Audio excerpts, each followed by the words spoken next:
Okay.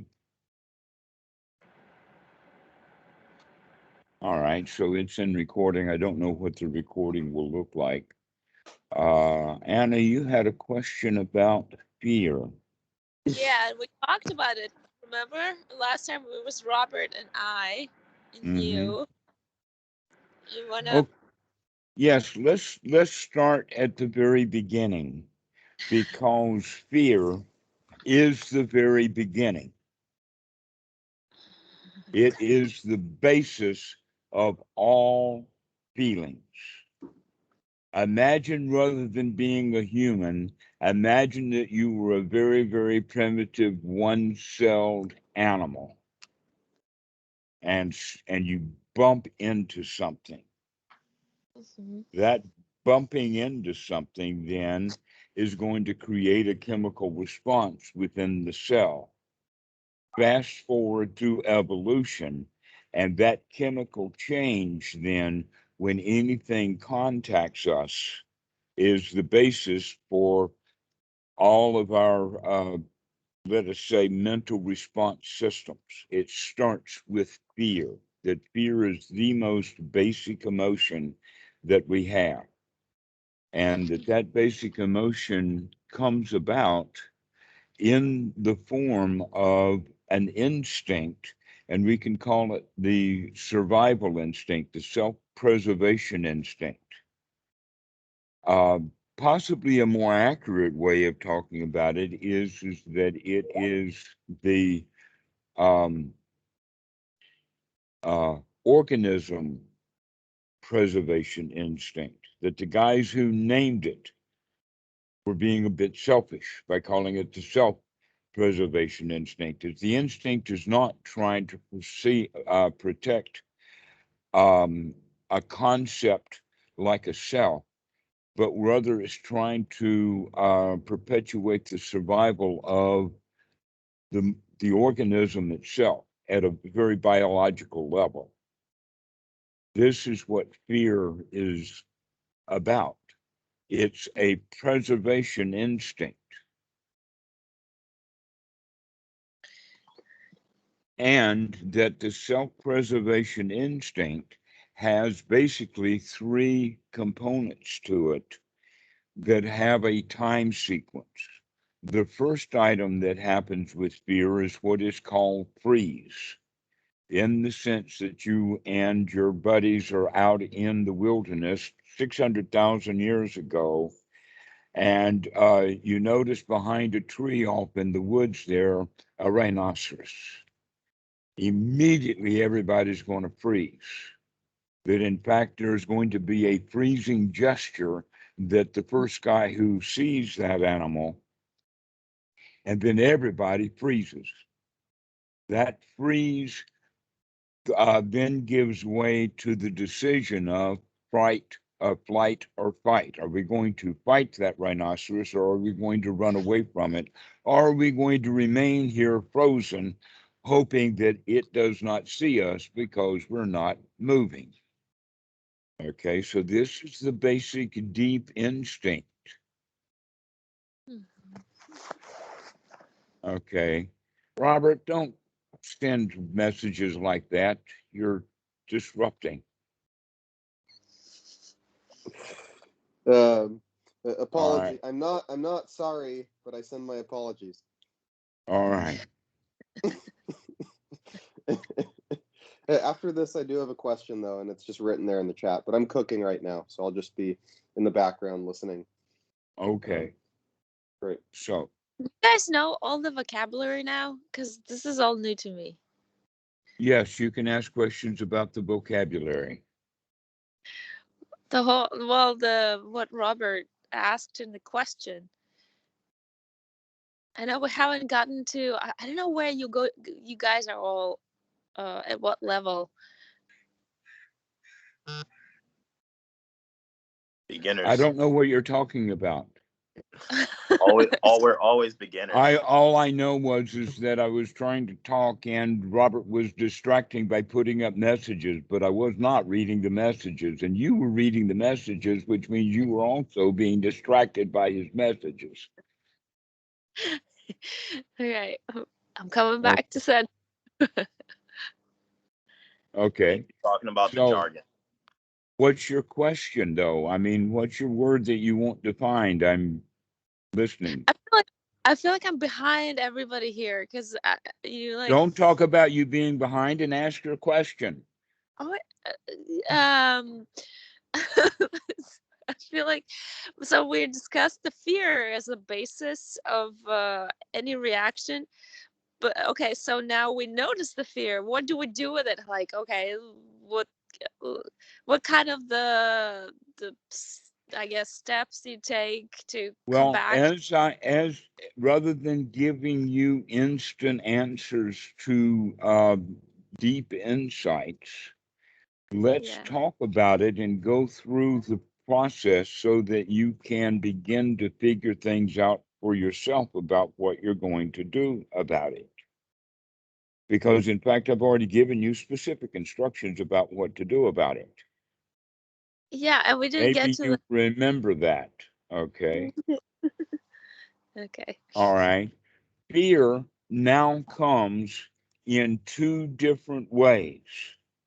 The way that it came in primitive times was through sensory input. We saw dangerous animals.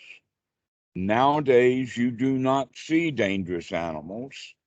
Occasionally a pig, some of them dressed in blue. Occasionally snakes. We have a lot of snakes on the island here. You guys in cities, not so much snakes, but a few in blue. And so the sensory system of taking in data, actually seeing something dangerous or hearing an explosion or other dangerous noises, is unlikely going to be your source of fear. More than likely, your source of fear is going to be coming from between your ears. You have thought of something that makes you feel fearful rather than seeing something that makes you fearful.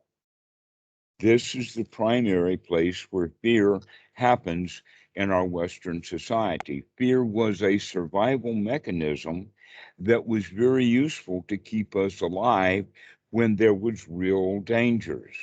But we have made a society that is fairly safe and fairly free from dangers, and yet the humans that inhabit our society go around feeling fearful a lot of the time. That even though they've been taken out of the jungle and put into the city, they didn't take the jungle out of the humans. And so now the cities are just a concrete jungle. That in fact, in almost all cases, any fear that you would have in a city or living in the West would be fear of other humans. And more than likely, the reason that they are fearful to you is because they're exhibiting fear themselves. And who are they afraid of but other humans? And when you recognize it all, that in fact, really all we have is a society based in fear, because fear was the primary basis of emotion anyway. And so, even though we have been able to build a technological civilization, we humans are still behaving very, very primitively, in the sense that as a child is raised, if is not raised in our society, then we would consider that child a barbarian. And yet, even the children who are raised in society only have some of the barbarian, childlike nature taken out of them.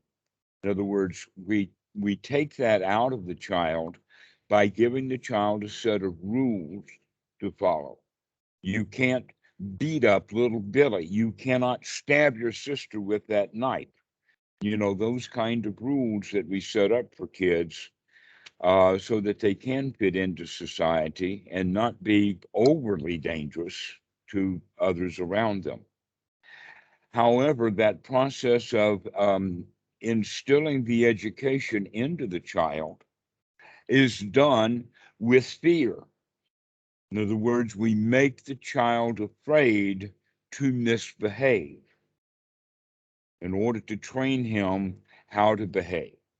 So they use both the carrot and the stick then remains part of our mentality. So we grow up then using that stick on ourselves in the sense of remembering the rules that we were told, remembering the violence that there was in our childhood, and then acting according to that, which means that now we are remembering to be afraid and we know how to be afraid. So we're taking both the instinct of self preservation, whose response is fear, and all of the learned behavior that we got from prior generations to mold that instinct into your modern day behavior, which has a lot of fear-based stuff in it. And what we mean by that is that nowadays we go around having fears that are false fears, or we see things that as dangerous when in fact they are not dangerous. We assume things are dangerous without inspecting them directly to see for sure that it's not dangerous. And so we assume things that are dangerous when in fact they're not, and we make a whole lot more false positives than we make false negatives, because the false negative would be that we do not actually see the danger that actually exists.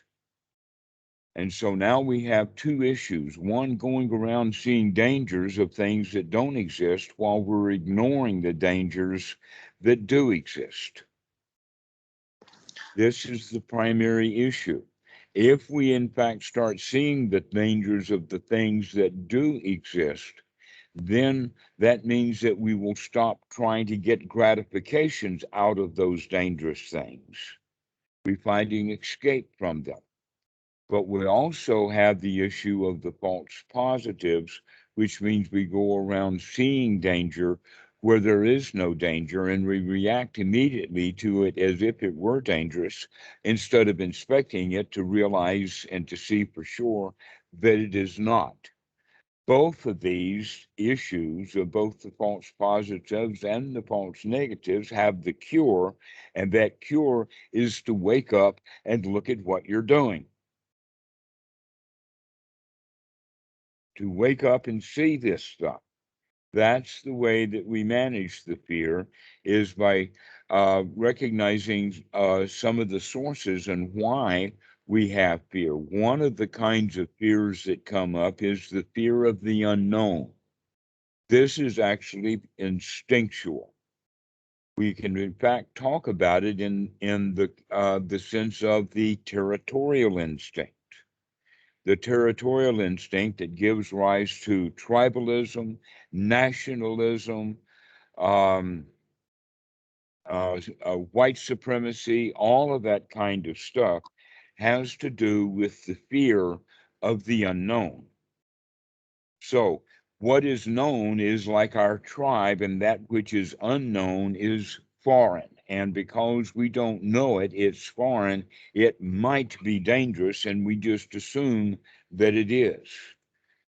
This kind of assumption then is now manipulated by politicians to make people afraid of immigration, to where in fact immigration is not fearful, it's merely an unknown. In fact, it's so complex that you couldn't possibly know all the details of it. But what they do, instead of trying to figure out immigration at a great detail and doing something about it, everybody just remains afraid of immigrants because they don't even know them, and they're taught to be afraid. So this is an example of fear that's based in tribalism. But then you recognize that, wait a minute, everything is like that. Where are your boundaries? How big are your boundaries? Because wherever you have mentally set your boundaries, beyond those boundaries are the unknown. Beyond your boundaries is uh, the unknown that is to be feared. And so one of the qualities then of the spiritual awakening is to remove those boundaries, because by removing our territorial boundaries, that means that we are no longer afraid of the other. Now, in the United States, it's gotten more and more tribal, more and more divisive, with more and more fear going on because there's more and more politicians trying to make people more and more afraid. And that's on top of all of the old stuff that they've been doing. They have also got COVID. There's a whole lot of stuff to be afraid of in the U.S. Afraid of immigrants, afraid of blacks, afraid of whites, afraid of um, churches, afraid of atheists, afraid of Democrats, afraid of Republicans. There's just no end to all of the fears that people have when they see all of those things as something other. So, by identifying yourself, for instance, as a Democrat, that means that the Republicans are other, they're unknown, therefore they are dangerous. And if you're a Republican, then you see Democrats as unknown, out of sight. I mean, they're libs. Let's go own them. You hear the fear in that, let's go own them. It's because they're seen as other. But if you do not identify with one political party or another, then you can see the political parties for what they are. Because you can inspect them, you can investigate them. But if we already identify with something, that means that anything that is against that identity, or anything that binds or bounds that identity, so that other things are not that identity, for example, would be Democrat. There are boundaries to being a Democrat, and there are things that are not Democrats. There are, in fact, several things that are not Democrats in the United States. One is Republicans. Another is independents. Another is that larger group that just doesn't give a flying. Okay. And so there's very many of them that are not Democrats. And so this is a way of looking at it. The Buddha actually talks about it in one way of lowering our banner, which means stop using icons that we identify with other organizations. Because if you call yourself or think of yourself, for instance, as a Republican, then everything that happens good for the Republicans, you feel good. But when something bad happens to the Republicans, you feel bad, which means now you're on an emotional roller coaster that you don't own, because now you are a Republican. That means that whatever happens to Republican happens to you too. And all you have to do is just unhook that. And now you're no longer a Republican, and let the Republicans go up and down and up and down and up and down and up and down as they please, and I'm okay. And you can change the word from Republican to Democrat, because I used to use the word Democrat in there, because most people are Democrats, and that's the one that they hook up to. And so when the Democrats go up, they go up. And when the Democrats go down, well, the Democrats are going up and down every day, which means your heart goes up and down, up and down, up and down every day. That's exhausting. And it's also restless. It has no rest in it. But disassociating ourselves from organizations, um, NGOs, governments, any kind of organization that you can join, don't. Because by joining any organization, that means that you're defining yourself as not something else. And that not something else then appears to be dangerous. This is the territorial instinct, which has a lot to do then, that our territorial instinct has then to do with qualities of, because I am this, I am not that. Therefore, I have a duality built into my own imagination, to where the reality of the situation is that if I would stop making that distinction, then instead of having uh, stupid Democratic people and stupid Republican people, all we have left is just stupid people. And what makes them stupid is identifying with, I am a Republican or I am a Democrat.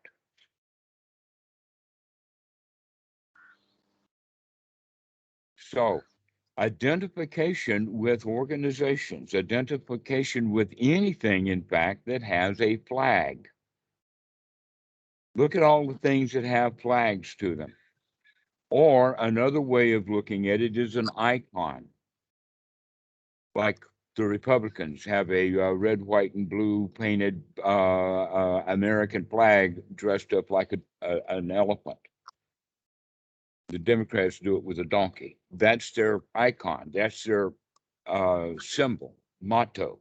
So flags, symbols, mottos, um, avatars, anything that has those things then are not worthy of you being associated with, that you are not that. So if there's a Christian flag, you're not a Christian. If it's got a Buddhist flag, you're not a Buddhist. If you got an Islamic flag, then you're not Islamic. If there is a Democratic flag or a Democratic icon or symbol, you're not a Democrat. You're not a Republican. What am I left is, in fact, I don't think there is a flag for being human. And so it's okay to be a human because there's no flag to represent that, which means there's no dangerous in it. So Dhammadas has joined. Good to see you. So now that we're talking about some of the sources of these fears, all of it comes, in fact, from instinct. There's another instinctual kind of fear that we have, and this is it's called and comes out of the procreation instinct, but most of life's problems are not strictly due to just the act of procreation. That in fact, marriage has uh, 1% of procreation and 99% argument. That's what marriage is.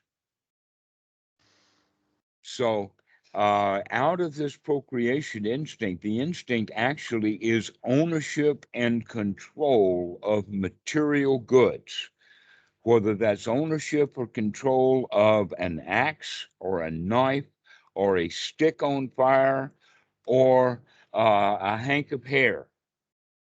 Doesn't matter what you own, that ownership is actually comforting for us because it helps us to not be afraid. All I have right. a question. So, yes, go ahead. What would be another good way of cooperation if it's not partnership within the family or marriage? Pardon? Well, like, how else would you organize to continue procreating if it's not a marriage? Is there any other way? Well, marriage is a concept, procreation is an act. You're Okay. recognizing that marriage is merely a conceptual idea. All right. But let's not go in that direction. Let's go into actually the issues around fear, because really the fear is not around actual procreation. The fear is around survival. And survival has to do with gathering together things that make us feel safe.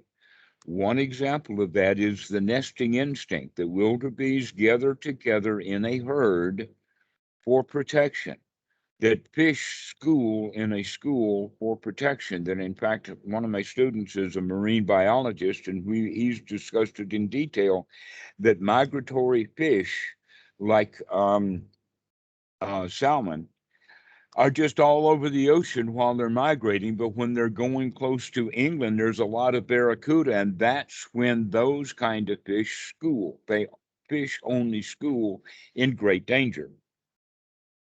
So it's like uh, safety by association.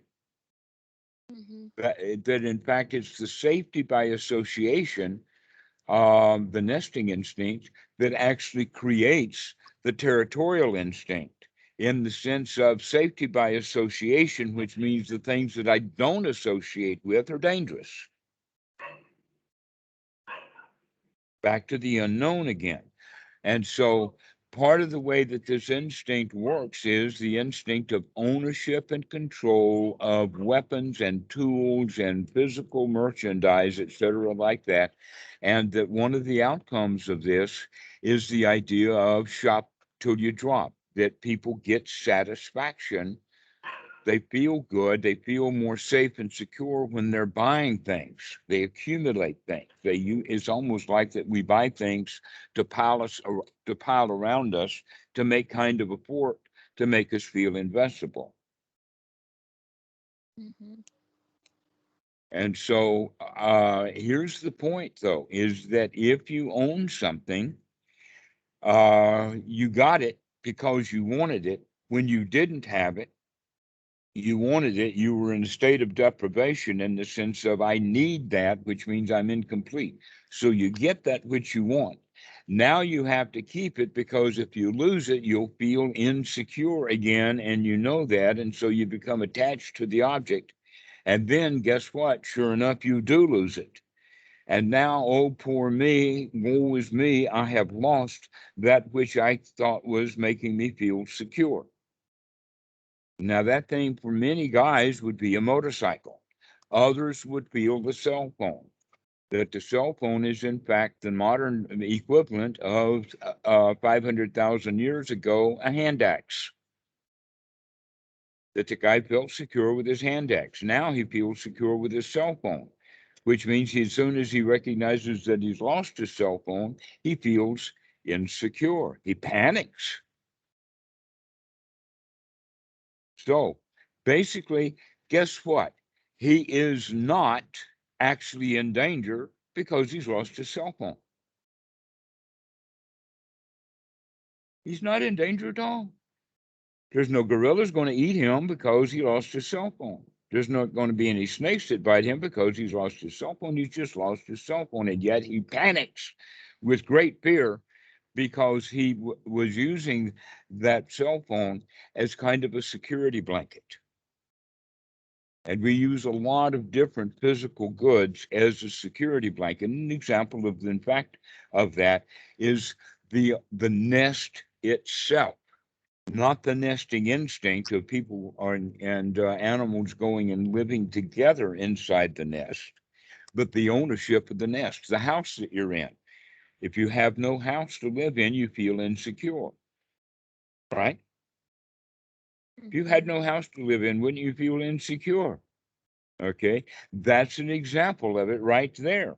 Is that ownership and control of property makes us feel secure. But many people, whether you own a house or not, is not determinant of whether you're insecure or not, or whether you're in real danger or not. That it's really quite possible that if you live in a tent on the streets of San Francisco, that you're actually in real danger. But you can pop that same tent right here in my yard, and then you're not in danger. So the location is the issue, not the house ownership. And yet we feel and take comfort because we own a house or we have a place to hide at night. Okay, so these are the sources of the fear. Many of them are actual real, but most of them are false because they come out of instincts and also past learned behavior. So now we come up to the present moment. Knowing where the sources of fears are, we can learn to deal with them in the present. Okay. One of the things then that we can say is that thinking about things that happened in the past that caused you to have fear then, if you think about those things now, they will cause you to feel fear now, because the feelings that we have are associated with memories. That in fact, you could go so far as to say emotions is a kind of memory itself. So we can talk about when I'm talking about uh, let go of the past. Some people will say, "Are you talking about the memory of the event itself? Are you talking about the memory of the concept about of what happened, or are you talking about the memory of the feeling?" And the answer to that is that it's often good to remember the actual occurrences and events, the data, but is of no value for us to carry along the feelings that we had then, that we can feel the way that we want to feel rather than being forced to feel the way that that memory had us set up to feel. In other words, you can learn to control your feelings. And the way that we talk about that is by saying that you learned to feel bad by talking yourself into it, that you have talked yourself into fear. Now you can begin with clear intention to talk yourself into feeling secure. Okay. For example, look at one of your elbows and then the other. Look at your elbow. Is there any bugs on your elbow? How about on your shoulder? You got any bugs on your arm? Nope. No. Yeah. Eric, you don't have any bugs, do you? Anna, No. do you have any bugs? Okay. How about any big lizards? Do you have any monitor lizards or alligators or anything crawling on the floor around you? Not at all. Anna, you got any alligators there? No. Just frogs. Guess what? Isn't it a relief to know that there are no alligators there? It's quite really. Yes. Notice how different you would feel if there was a real alligator there, as opposed to the fact that there are no alligators there. And notice the difference in the way that you feel. What we're doing and talking about right now is actually a major aspect of the teachings of the Buddha, in the sense that the teachings of the Buddha is not about attaining things or getting things, spiritual powers or attaining jhanas or attaining enlightenment or attaining anything. That's the whole Western mentality based in greed of getting something to make us whole and complete. The real issue is that we're already whole and complete, but we are delusional about the fact that we need and want something. And so the real teachings of the Buddha is all about not getting something to make us complete, but it's giving up the idea that I'm not complete. That's all the teachings of the Buddha is about, which means that we have to begin to see things that are not there as, in fact, that they're not there. This is the negative way. The Buddha talks about it in the sense of the Pali word is sunyata or sunyata. Now, some people in Western Buddhism say, well, sunyata or emptiness is a Mahayana concept. It's not a Theravada concept. And the answer to that is, oh no, the Buddha himself taught this, and it's in several suttas. And in one of the suttas, the Buddha uses the example of the forest, that when you're in the forest, there is no village there. Now imagine that the people in the village are looking for you. They're going to string you up because of some perceived crime or whatever it is. So for you, the village is dangerous. But when you go into the forest, there's no village there, right? If there's no village there, then that means that there is no danger there, and there's no reason for you to feel danger when you're in the forest. You can relax. But you have to remember the village is not there. You have to keep looking. Okay, so for you, there's no alligators on the floor. It's not there. The dangerous kinds of things are not there. There's no reason to feel danger because I have looked and recognized and see the fact that there is no danger here now, and I can relax. As opposed to thinking of things that perhaps might be dangerous, and then I don't relax. Then I feel fear instead because I'm thinking of things that are fearful. So what we're actually doing is we're coming into the here now, and we're looking with investigation to recognize that the things that would be fearful are in fact not here. And so it's actually a good thing for part of the practice. So basically what we're talking about is that baseline, but that's a baseline in the sense of becoming to come to the state of feeling safe and secure.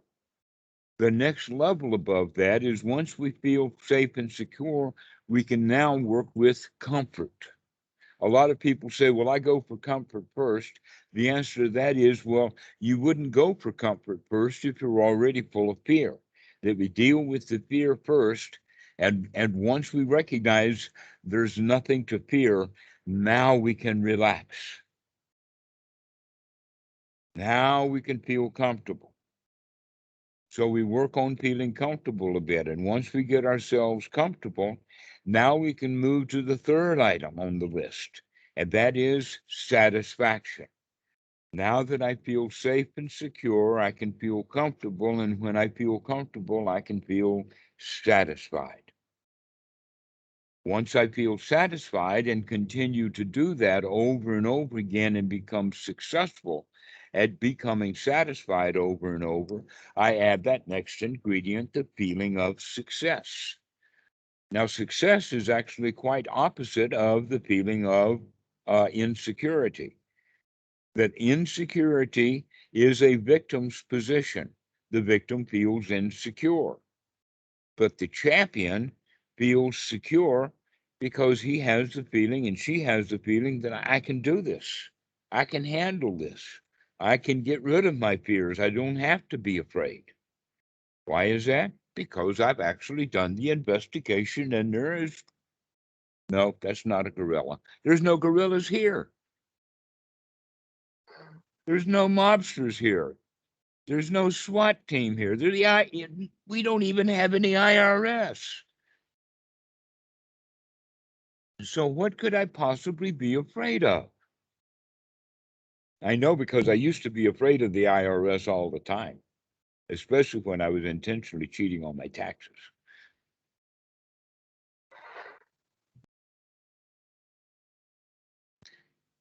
But now that I don't file taxes anymore, I don't have anything to do with the IRS, so no fears there at all. Maybe we should all move to Thailand. It's not Thailand. It's Thai mentality. It's the mind. And that's exactly what you said was exactly what so many people think. They think that, oh, I can just change the place that I'm living and that will change me. No, wherever you go, when you get there, there you are. Now, about that association,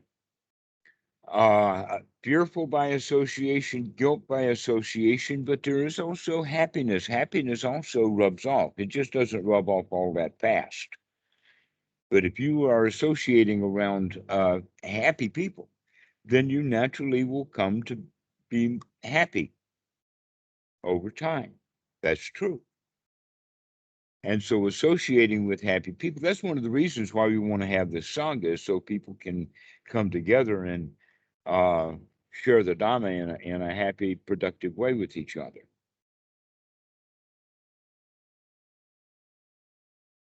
But the first item on the list is, in fact, fear. That's the first thing that comes up. That's what destroys our life. And it is also the first thing that we want to deal with in order to get the mind in a good state, is to come out of the fear through the recognition that in this moment there is nothing to fear. If that in fact you're sitting on the street corner, sitting in meditation and you're sitting right on the curb and the cop comes and bangs you with his stick and says, "What the heck are you doing here?" The answer to that is that this is not a safe place to sit. This is dangerous. Let me at least get off of the curb and go sit on the park bench. So we have to recognize what is dangerous and what is not dangerous. And so once we find a place that we know intellectually is safe, only when we know intellectually or with our wisdom that something is safe, only then can we give ourselves permission to feel safe. And so we can talk ourselves into feeling safe. We can nurture ourselves. We can recognize right now in this moment, there's nothing to fear. So just allow yourself from moment to moment to think about the fact that we spend much of our time being afraid of all kinds of things. It's a habit. Let us at least start to develop the habit of not being afraid right now. Just look around the car. Nope, there's nobody approaching the car. Looking around the room. Nope, there's nobody coming. Nobody, nothing's happening. No place to go. Nothing to do. Wow, relief.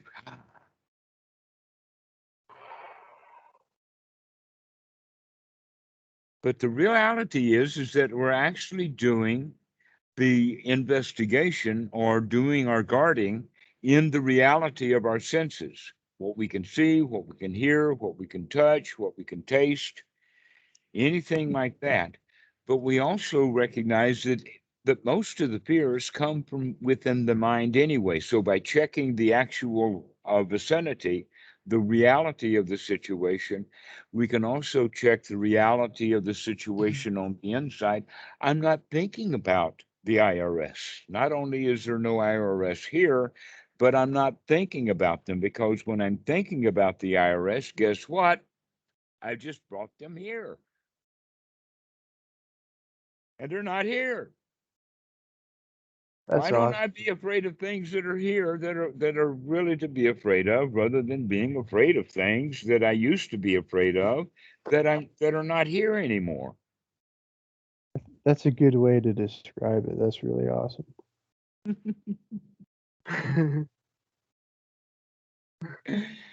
But we have to wake up, we have to have the sati to do that observation, that there is nothing here to fear in the senses on the outside. Let us also see that there's nothing here to fear with the thoughts, because I can have wholesome thoughts. I do not have to have unwholesome thoughts that bring on fear. I can have wholesome thoughts that there are no alligators, there's no crocodiles, there's no IRS, there's no cops, there are no bullies right now. Everything is okay. There's not even any heart attacks. Yeah, even the government is just like a conceptual notion, and in a way, it doesn't even really exist. Right. The government is a concept, it's a mental construction. Guess what? How many people are there in the United States? Well, let's just say adults. What, there's like 260 million adults and Yeah, maybe 300. 365 million Okay. people.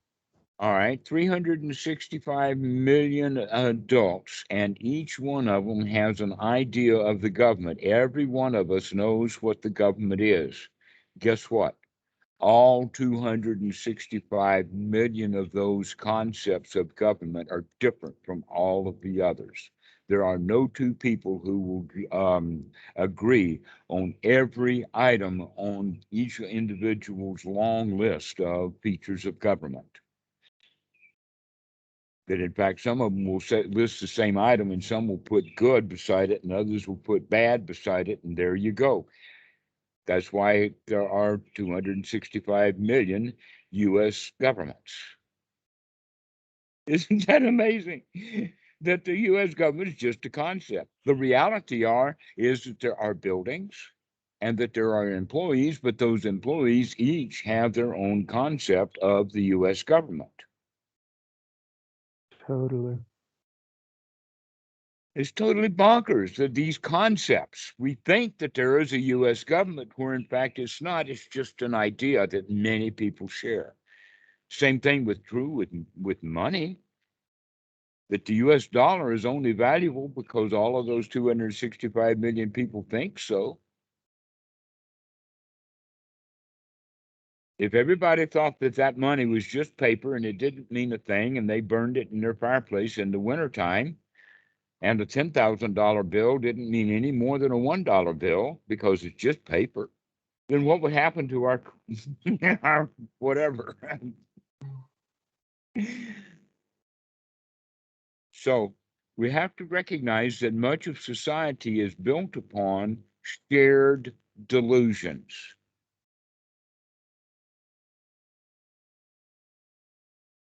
The shared delusions that we have with society is what builds society up. The problem is that almost all of that delusionary thought system is based upon critical thinking in the sense of this is good, this is better, this is bad, this is great, I like this, I don't like that, we got to have more of this, we got to tear that stuff down. This is critical thinking. This is what built the society, but this is what also keeps humans miserable. Why? Because we need to nurture ourselves on the inside rather than going around complaining about what's right and what's wrong and what's dangerous and what's not dangerous, and just let everything be okay. Right now, everything is fine. Not only can we look around and see there's no alligators, no snakes on the floor, we can recognize there's really not much of anything on the floor. And so everything's okay. Everything's fine. Not a care in the world, not a worry in the world right now. And so this is the way of practicing, is to get ourselves into that state of comfort on top of the feeling of safety and security. And then on top of that, of wow, isn't that nice? And we become really satisfied with this present moment. We become satisfied with this breath. We become satisfied with, got nothing to do, no place to go. Isn't that nice? And when restlessness comes up, I say, aha, I see you, restlessness. Isn't that great? I can see that stuff. Never mind. Take a deep breath and just relax. And so this is the way that we practice getting ourselves comfortable, getting ourselves relaxed, getting ourselves satisfied with everything is okay right now. And then we become successful at being satisfied, at being fearless, at being comfortable. Now that's quite a success, isn't it? How many people are successful at being satisfied, being comfortable, and being fearless? And yet you can do that anytime you want to. You can feel safe and satisfied and fearless and successful at it just by having those thoughts. Relax and allow yourself to feel that way. And literally talk yourself into feeling good. Hey, this is great. This is good. I like it. It's all a matter of the way that we look at the world, or in this case, it's the way that we perceive the world. Now, what we mean by perceive or perception is actually that we take what's on the outside world and then we manipulate it in the mind to get it to be understandable. We're trying to make sense out of almost every input that we have. It's that making sense out of things is when we add the doubts, the fears, and other components that are just mental. The better thing to do rather than adding that stuff is just go back and take another look. Let's go really investigate what we are seeing before we try to make full sense out of it. Because if we try to make sense out of it without all the data, the gaps then is going to bring doubt and the feelings of insecurity with it. So always it's back to the issue of investigation, to keep looking, to look for what's not there. Things that are dangerous are not there. And all we have to do is keep looking. So if there is doubt, that means to go back and look again. If we're not sure, we go back and we look again, and then we'll say, yeah, I checked it again and again and again. And so this is what we would call an iterative proof, if you're going to get all mathematical and all of that, that I can be happy in this moment, then I can be happy in the next moment, then I can be happy in this moment, and then later on I can be happy again. All I have to do is to remember that I got no problems. All I have to do is remember I've got no dangers, and then I can be happy. And once we do that over and over and over again, we begin to get the proof positive that this can be done. This is where we gain that confidence. That Pali word is shraddha. Confidence doesn't mean faith. We don't have faith in the past. We've got solid, firm data, observational data over and over and over again that there are no alligators on the floor. Nothing to fear. And pretty soon you talk yourself into the fact that there really are no alligators. Why should I be afraid of alligators? There's none on the floor. Or if you're afraid of tarantulas, there's no tarantulas on my keyboard.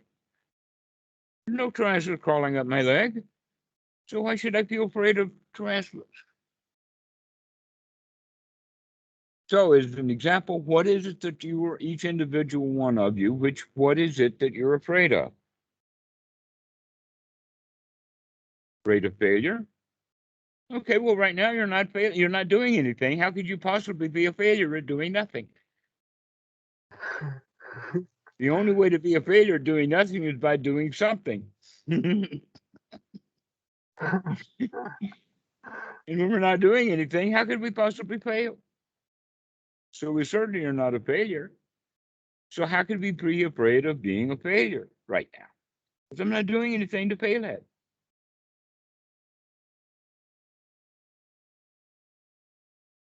Another thing, I'm afraid of the cops. Well, guess what? There's no cops right now. There's no red sirens, red flashing lights, red and blue. There's no sirens going right now. I can relax.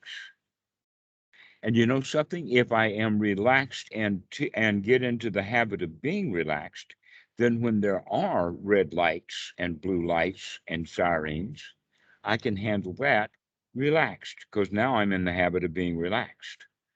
But if I'm in the habit of being uptight and real red lights and blue lights and sirens happen, I'm going to freak out just like I always freak out because I'm in the habit of doing that too. So what we want to do is practice being fearless.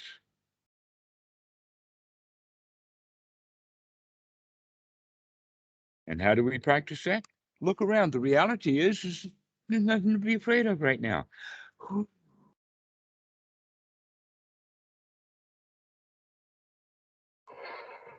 Anna, are you afraid of anything right now? No, but No. once Isn't that marvelous?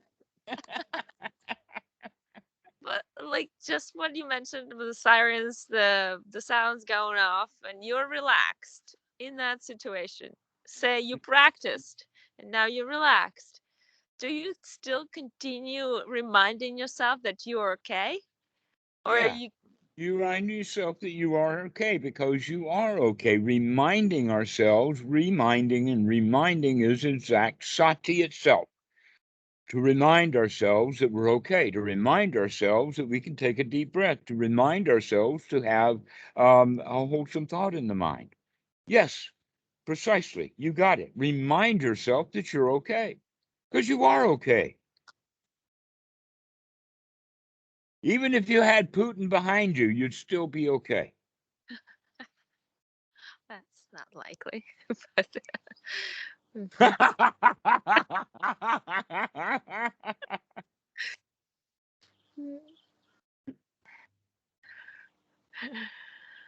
The issue, though, is that he's not.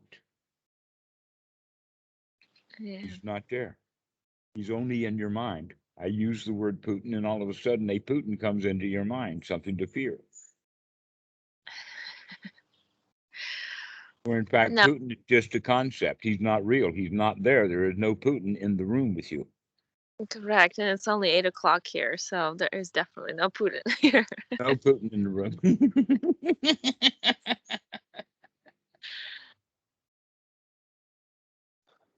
I heard he likes to sleep in. Yeah. Oh. That's But because so he's up all night worried about all the dangers.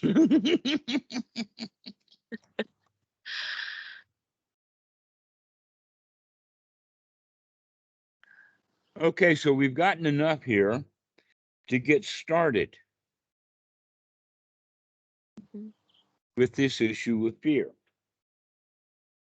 That everything that there is to say to you hasn't been said yet, but this is enough to get you started, is to understand that there are various components of our instinctual behavior. All of them, our procreation instinct, our materialism, the nesting instinct, and the territorial instinct, those three instincts are all in service of the self-preservation instinct, and the language of the self-preservation instinct is fear. At one time, hundreds of centuries ago, real alligators, their only response to each other was the response of fear. That's their primary mechanism. And that it comes up quick. That in fact, there's a part of Darwinian evolution of the survival of the fittest that can be explained in a simple phrase: the quick and the dead. That you are either quick enough to get out of the way, or you are lunch. I have a question. Okay. Okay, so we started talking about fear, right? We had Keyshawn online here with us. Then he left halfway through. Now I fear that uh like I don't know why I mentioned this fear, because we already discussed it, right? So we discussed it again. Now I am afraid that he's just too bored. I don't know why I keep Well, maybe I he's bored because he's heard it all before. Or maybe well he's just taken his image off and he's still listening. You don't know. You're making stuff up in your mind and becoming afraid. Recognize that you Yeah, created that. you got to that's look again. I'm Yeah, still here. my camera I'm doesn't still even here. work. I've I been don't here the even entire know if you time. guys can hear me. Keyshawn, you Can you here? guys hear Because me? I'm here. Yeah, This is oh, just I've been I here was the like, entire time. I was afraid that I said something that was not I don't know, acceptable, I guess. Not, I don't know, there's Okay. a Thank you stuff. for saying that, so we Uh, can all jump on you for with both feet for having that unwholesome thought. Dhammarato right. I think I've heard it all a couple times over.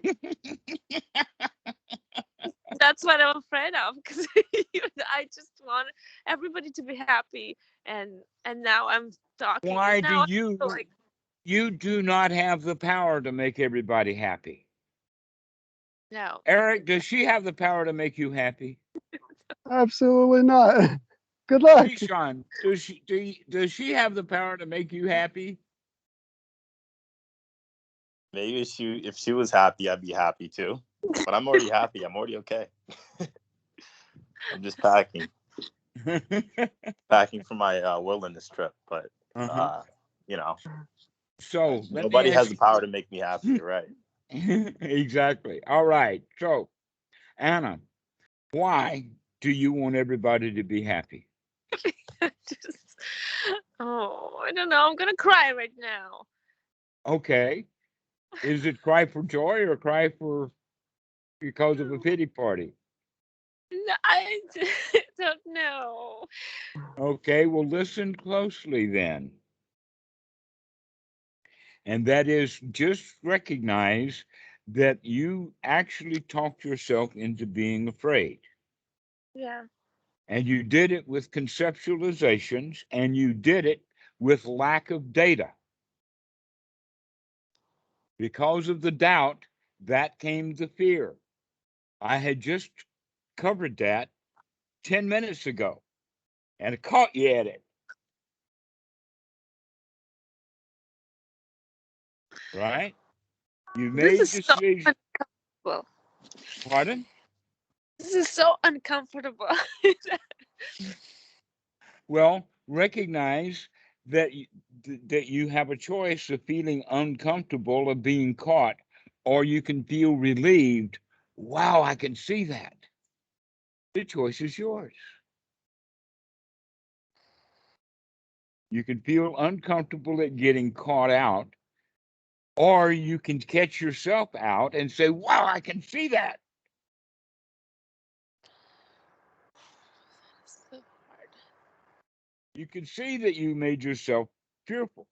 Now, there's a little bit more to that, and that is the issue that you want others to be happy. The question is why? Why do you want other people to be happy?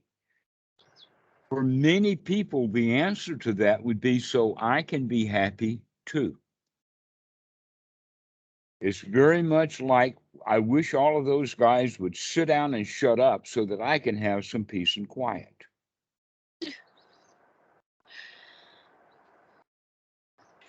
We could go so far as to say that in many ways, this is the practice of metta. May all beings be happy so I can be happy too. Rather than may all beings have the kind of joy that I got right bloody now. So we want them to be happy so that we can go along with it, going along to getting along. That's just herding instinct. I want the whole herd to be happy so that I can be happy too. Rather than recognizing that it's not so dangerous to leave that herd, the unhappy herd. It's not so dangerous to leave the unhappy herd, and you can go off and be happy. You can be a straggler. Hey, Dhammarato, can I share something? Sure. This is an I was- open mic. I went golfing for the first time in my life today at like this event that my company, like, or not my company, but another company invited me out to, and I would find myself getting uncomfortable at times, just like trying to figure it out. Or even after the event, there was like this long drawn out discussion, and I would just catch myself like getting uncomfortable and recognize that I don't have to feel that way, and then remember a little bit of anapanasati and enjoy the breath, and just sort of change the topic, because you don't really have to stay on being uncomfortable. You can just switch over to something else, and you can feel how you want to feel at that point once you recognize that you're feeling a different way than you'd rather feel. That's an excellent example. That really is.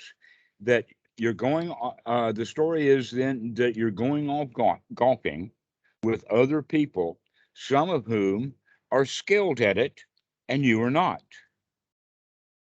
Yeah. But at least you're playing the game. I remember at one time at the community center that a bunch of us kids could not play pool because we didn't know how to play pool. And only the big kids would let those play who knew how to play pool. And if you don't know how to play pool, you can't play pool at that particular table at that particular time. But here you are in a different situation. Now, you assume that the guys who can play golf, when they play golf and play it well, they'll feel good. And if they know how to play golf and they play badly, they'll feel bad. They'll feel better if they win and feel worse if they don't win. All right. It's funny you mentioned that, because like I was out there just basically whiffing all the shots, but I'd hit like occasionally get the ball going, with a little bit of oomph, and that would be incredible. But every single time, this one guy that we were with, I mean, he was hitting these shots that were just, I was like, wow, like, yeah, I can see how hard this is. Like, he's like really, making amazing contact with the ball, and I'm just like mind blown by it. And he would hit the ball, and then he'd just start cursing, and we'd get really pissed off because he's like, it's like not up to his standard that he's elevated up to, because he already knows what he's doing. So it's not a great shot. Excellent. Okay. you could see him doing that, but the point is that most people, the beginner like you, goes there with that same mentality, and you curse on the inside and scream and holler when you can't hit the ball, and you're no good at it anyway. The fact is that they call golf a game, and it's a game to be played. If you're playing a game, then that means that it's a toy. But in fact, most of the people who play golf do it as if it were a job or work to do, and the score means something. That's why Donald Trump cheats on golf, is because he thinks that it means something. All it means is that he's a cheat. Can you guys hear me? Yeah. And so how wanna you do check on if my camera works. Nope, no camera. no camera? Every time I use Skype, my camera doesn't work. So I don't know if I appear on there or if I Yeah, just can't see. you'll appear on one of the park benches. We got 3 park benches Oh. here. I was just curious. Thanks. Okay.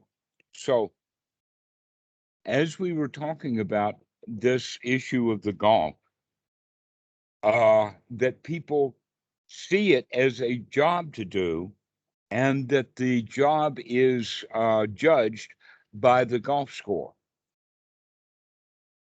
To, in fact, a much better attitude, which is, I think, probably the attitude that you went there with, is it's an attitude of, let's go play golf so we can make friends. I don't care about the score. I'm not here to play golf. I'm here to play. Yeah. And golf is just the activity that we're doing. But most of the people who are going to that golf game, they're actually going to golf work instead.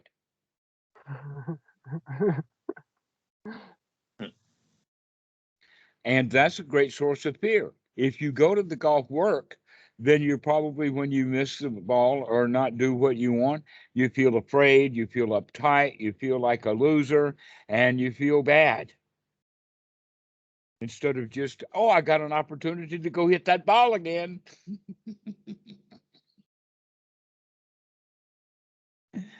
And so it really has to do with attitude. If you can change the attitude on the golf course in that way, then you can change much of your whole life, to see that life becomes a joy, life becomes a play. We're not worried about success and failure in that regard. The only success and failure that we really want to look at is the success of feeling successful. Because that's what we're working on. And we wind up feeling a failure instead. If failure was really not an option, then we would just feel successful all the time. And then we wouldn't have to do anything at all, because we're already successful. But when we feel like a failure, then that means that there's going to be some fear. Oh no, I have failed. What's going to happen now? And then the doubts that bring in the fear of the unknown. And so the fear comes up as part of the survival mechanism. I mean, it's really, really dangerous when that guy misses that ball. Right? I mean, he's a really good golf player, and if he screws up this shot, that's dangerous. That's a real tragedy in his mind.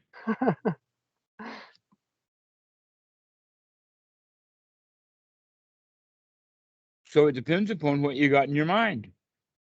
If you got thoughts of, hey, it's okay that I screw that ball up. It's okay that I slice or pitch or in the rabbit hole or in the sand trap or in the pond. It doesn't matter. We're out here having fun.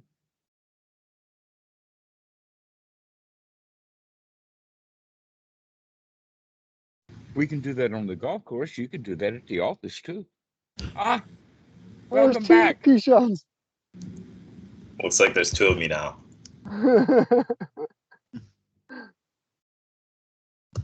My phone died. We've got 2 of you. One in a blue shirt and one in a brown shirt. Now that is remarkable. It's the lighting.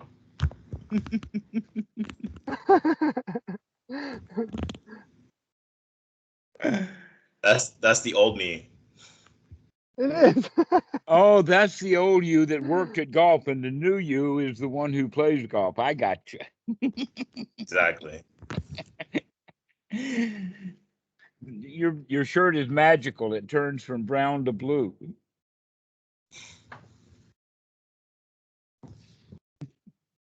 Yeah, that's the attitude we should have.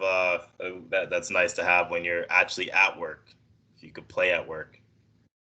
Mm-hmm. That every project is just a new toy to play with. Every email is just a new toy to play with, if we've got that kind of attitude. Or we can be freaked out in fear over that email we've got to write. And it's always our choice, but we don't recognize we have that choice when we're already in the state of freaked outness. This is why we want to practice coming out of the fear, coming out of the freaked outness by the investigation and looking at what's not there. There's nothing dangerous here. So why should I feel danger? What a relief it is to not feel afraid. It's actually a positive feeling. It's an uplifting. Oh, wow. It's like a big burden. Fear is a huge burden that we carry around. And we pile on with every dangerous thought that we have. When we recognize that the dangerous thoughts are actually the danger themselves, those thoughts that we have, then we can change them. Have to remember to change them, to put some wholesome thoughts in. The wholesome thought of no alligators here, no crocodiles, no spiders, no snakes, no cops, no gorillas, no SWAT team, no bad feelings. Everything is okay, no place to go, nothing to do. The spring comes and the grass grows by itself, and everybody's got a smile. Yeah, I had shared a little story about how I had gotten this email the other day, and it was like a late email late in the day, and it was about a whole bunch of work that I would have to do, and like I felt really bad about it. Like I didn't want to, it was just like, wow, this sucks. It's a bad attitude towards it. And then as I started the assignment, I looked and I realized, oh, I already did that like a couple months ago, and I don't have to do it right now. And then I got this great feeling of relief that I don't have to do it. But then afterward, I recognized, well, that's the feeling I could have had the whole time. I didn't have to wait to figure that out before. I could have had that feeling the whole time, basically, and that's what the whole practice is about. Is that you don't have to go into bad feeling. Is that you could carry that around, that feeling of relief with you, as just relax.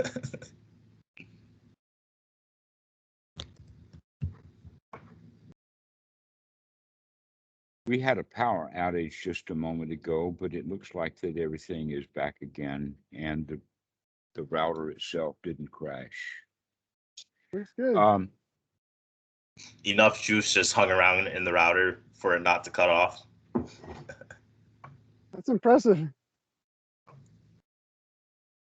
So,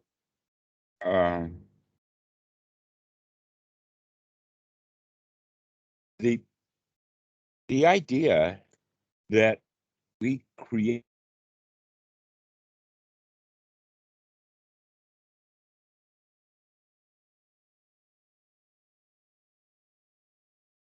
Oh, looks like the Now, power outage now he came back. went. Yeah. It's delayed.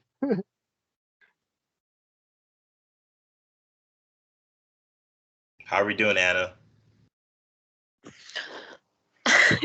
So it's all hard.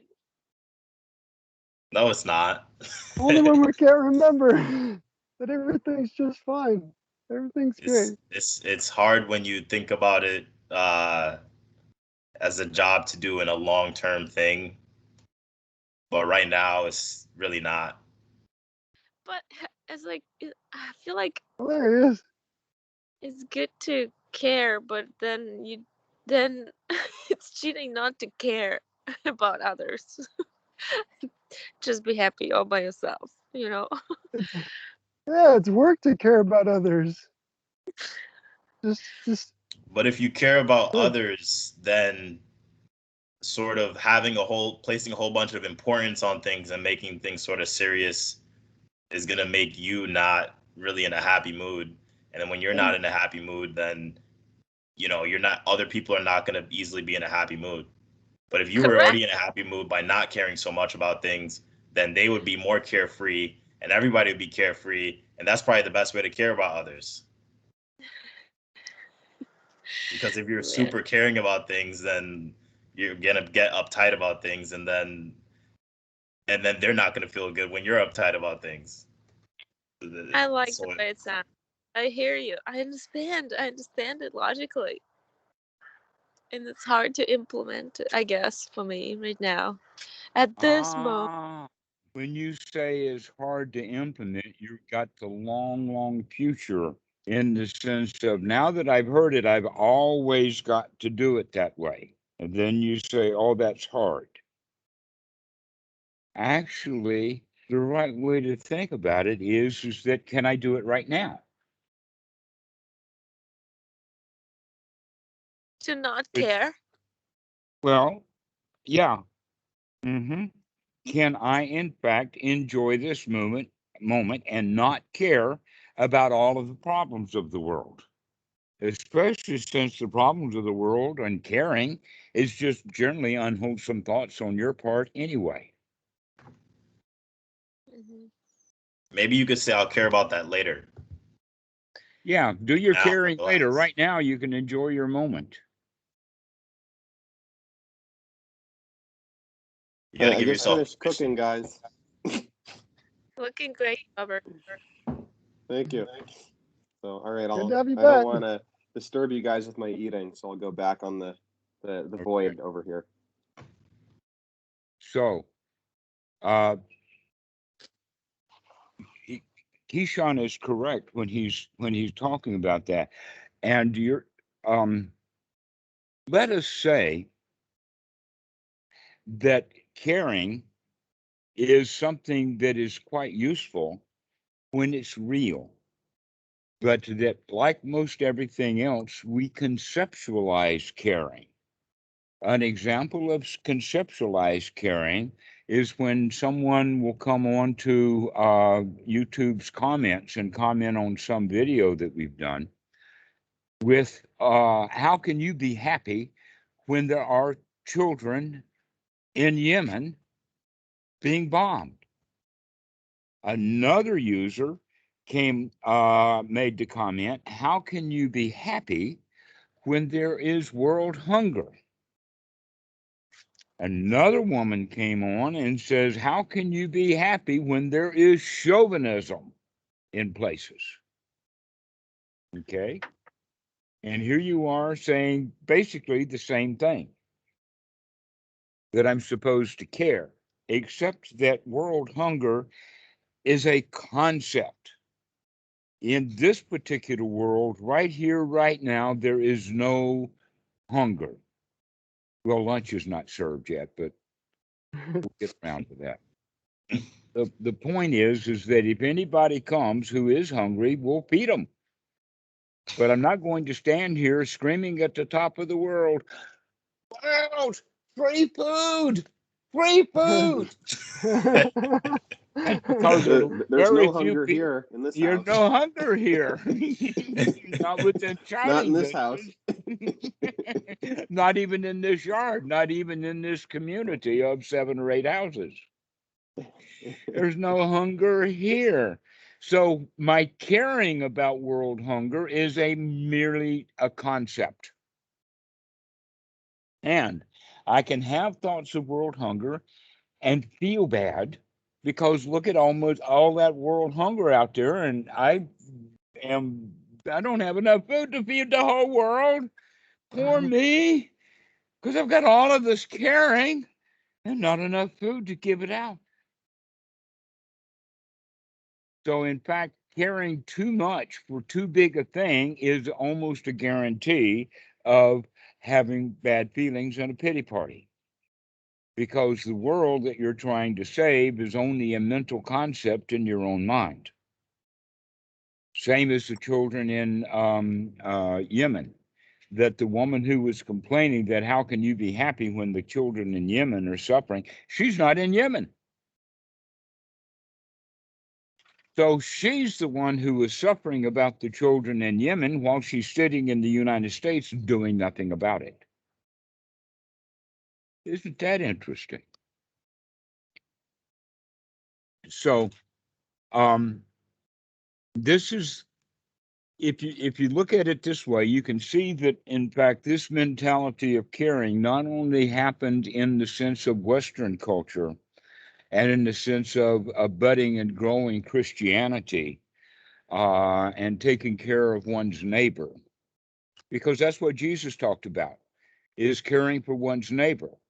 How did that neighbor can get conceptualized to the whole world as the neighbor? The neighbor is way out there. No, my neighbors are in that house, and well, that house is empty. That house, these are my neighbors. I can see the house they live in. That's my neighborhood. And so this is the way that we look at neighbors, to be good to the neighbors. But why are you trying to then conceptualize neighbors that you really don't even have as neighbors, calling them neighbors, and then caring about them and then feel bad because of all their misery when you can't do anything about it anyway? This is actually what happened with Buddhism when it started to move from the teachings of the Buddha, which has to do with straightening your own mind out, which is also, we could talk about it with one word called the arahat. The ideal of the Buddha is for someone to be happy, to clean their mind out and be good. He can be silent all on his own, noise or no noise on the outside. But then metta creeps in the process of cleaning one's mind out. We say, well, maybe everyone that I'm around can be happy too. But when that gets expanded into a conceptualized world, that's when we come out with stuff like, may all beings be happy. Where in fact, I don't even have any contact with all beings. So how could I possibly have good wishes for things that I don't have any clue about in reality, that everything I know about them is stuff I've made up in my own mind and conceptualized it.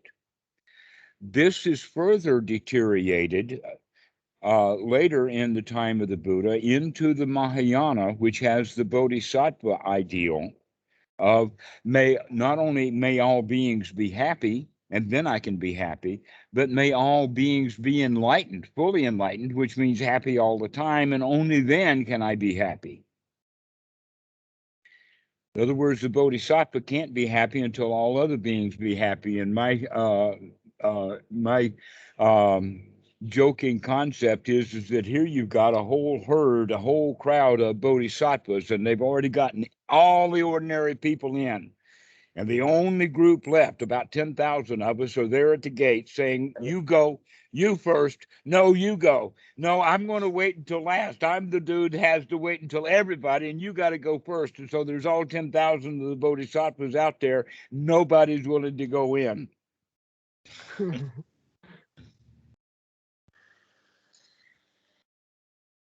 Not me. You go first. How can everybody become enlightened when people have that kind of attitude? No, what we need is we need clear examples of people who are happy so that other people can see, oh, that's what you mean. I can just be happy. Okay. All right. So guess what?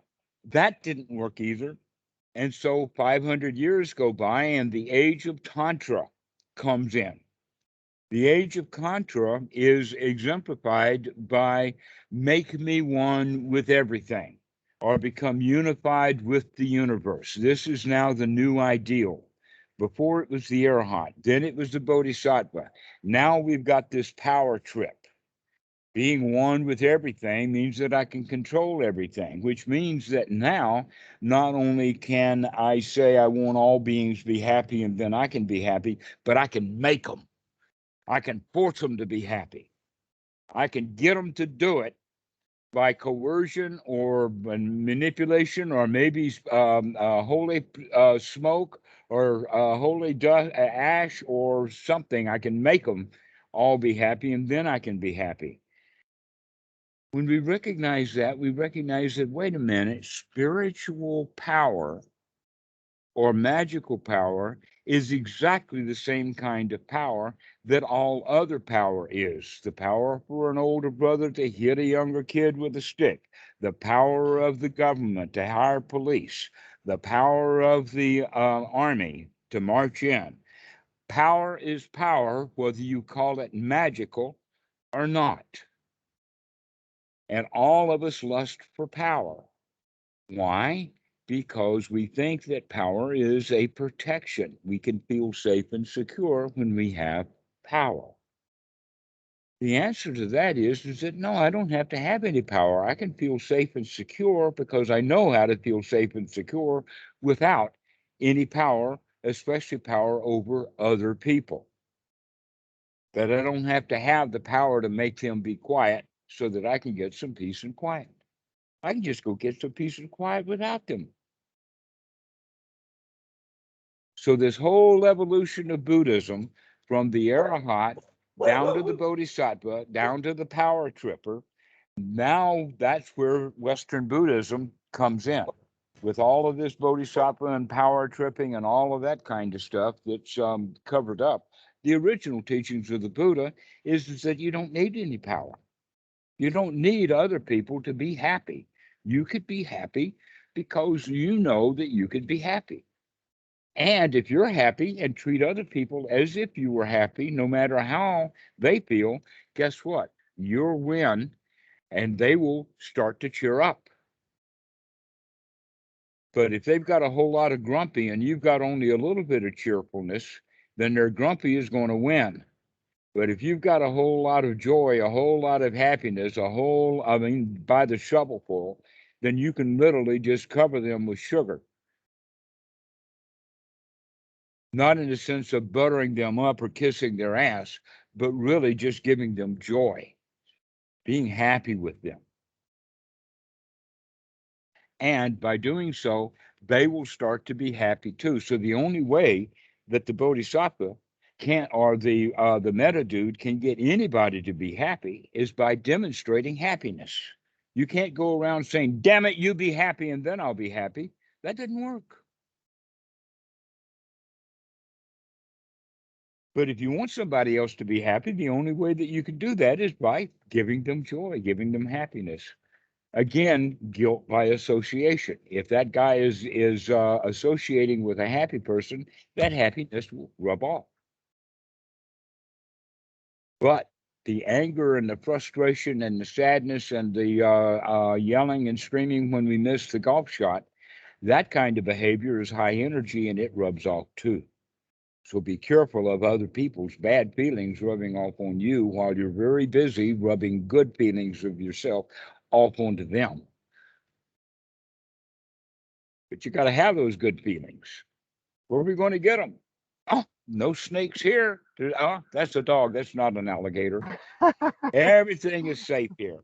Everything is fine. No worries. Everybody's happy, at least sitting in this chair. All beings sitting in this chair are be happy.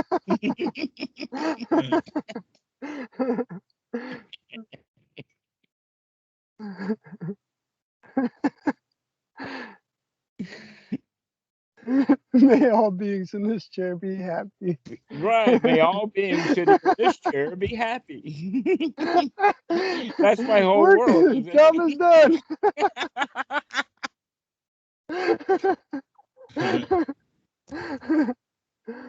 Yep. Job is done right then and there.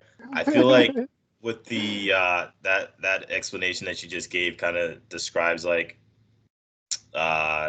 it seems like with each additional addition that you pointed out, like the bodhisattva and then the powers, one with all, it's kind of like an extra layer of abstraction, or an extra layer of muddying the clear cause and effect relationship of being able to just clean your own mind out. Whereas like you have to go through, now you have to go get these powers to be happy. Now you have to go make all these other people happy to be happy. It's the same thing that we always have with everything else in our life. It's the same ordinary way of going to first grade to second grade to third grade to get to this point, to get to that point, to one day be happy. Right, Whereas exactly. instead now we could just May go all beings directly. vote for me, Yeah. and then I'll be happy. Well, Exactly. maybe not all beings, just all registered voters.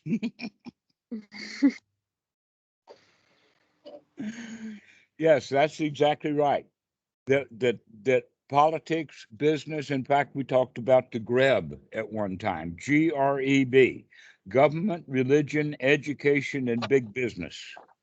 This group, the GREB, is in fact in league with each other, with the lie that each individual human on within their jurisdiction or within their touch needs them. Big business says you need them. You need them for employment, and you need them from all your products. Education says you need us to get an education. Religion says you need us for, I don't know what, but that's their old story. You need us. And then government, you need us, but really the government needs you. If everybody walked away from the government, what would be left? If nobody bothered to vote, or let us say very, very few people voted, then the only people who do vote are the ones who were angry enough, that care enough to vote. So the better way of looking at it is that let's just avoid trying to fix the grab, trying to fix government. You can't fix government. There's too many people who are trying to fix it different than the way you want to fix it. You can't fix religion. There's already too many people trying to fix religion, but they're trying to fix it differently than the way you want to fix it. There's no reason to try to fix education because there's so many people already trying to fix education. Wow, there's so many people trying to fix education. But everybody's got their own ideas about how to fix it. And big business, it certainly needs to be fixed. Because there's a whole lot of people who already know how it's to be fixed, and it's to be fixed so that they can get more money. That's how it needs to be fixed. So they're probably not going to listen to my ideas about how to fix big business. So if I can't fix big business, and I can't fix big education, and I can't fix big religion, and I can't fix big government, why don't I try to fix this big noggin instead? Because I can fix that. And when I get this all fixed up, then I don't need to fix the government, the education, the religion, and the big business. They can take care of themselves.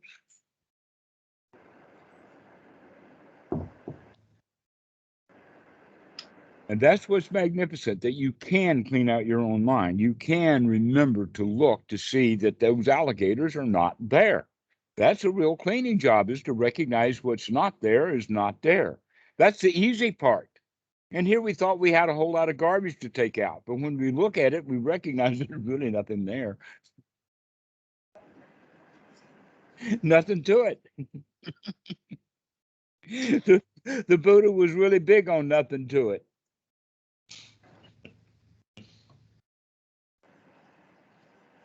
Sunyata. There's nothing to it.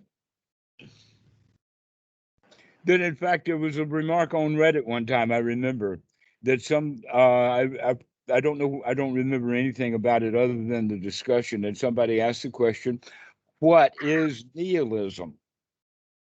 And someone wrote the answer, there's nothing much to it. And somebody else wrote, I caught you. I see what you're doing.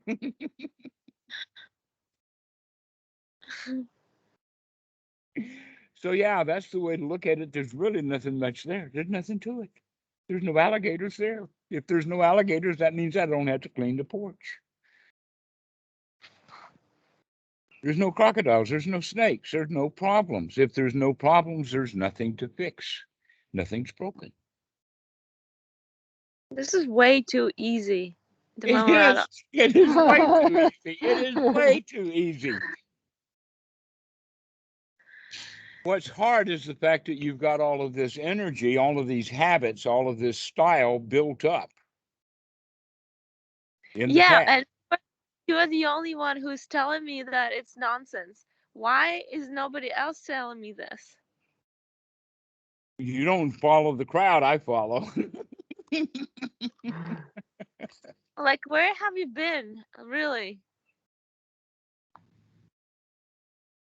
Well, I can tell you where I haven't been. I haven't been to the toilet today, and it shows. I'm joking with you. Okay.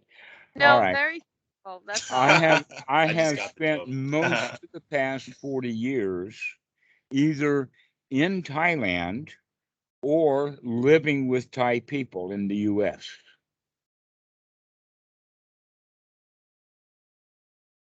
That should help that I've been living in Thailand, associating with a noble group. Oh. How many followers do you have? And where are they? Where are they located? Everywhere or? I have 2 followers, and they are on the porch.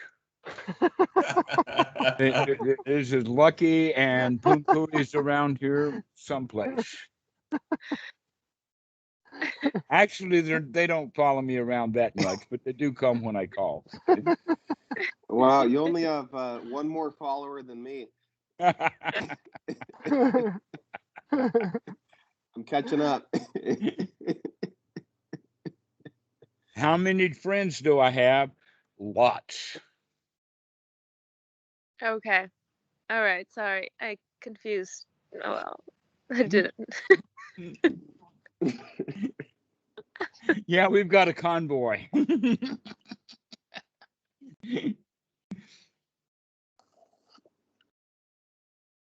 you know that movie?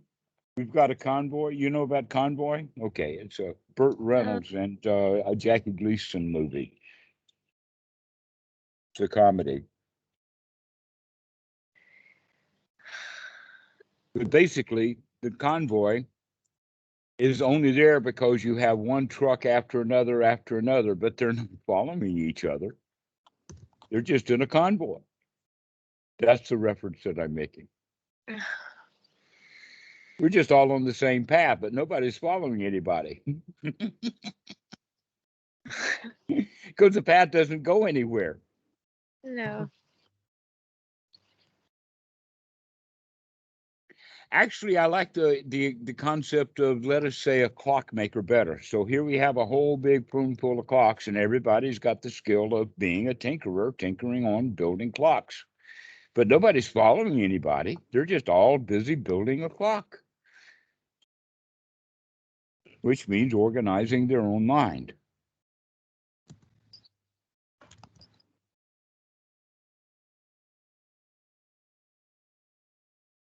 That way you don't have to follow anybody.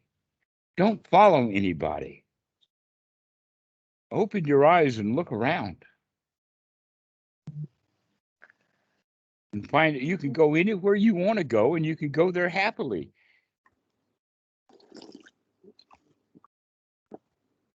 And if you follow somebody, you'll probably fall into the same holes they fall into, as well as the ones you find yourself.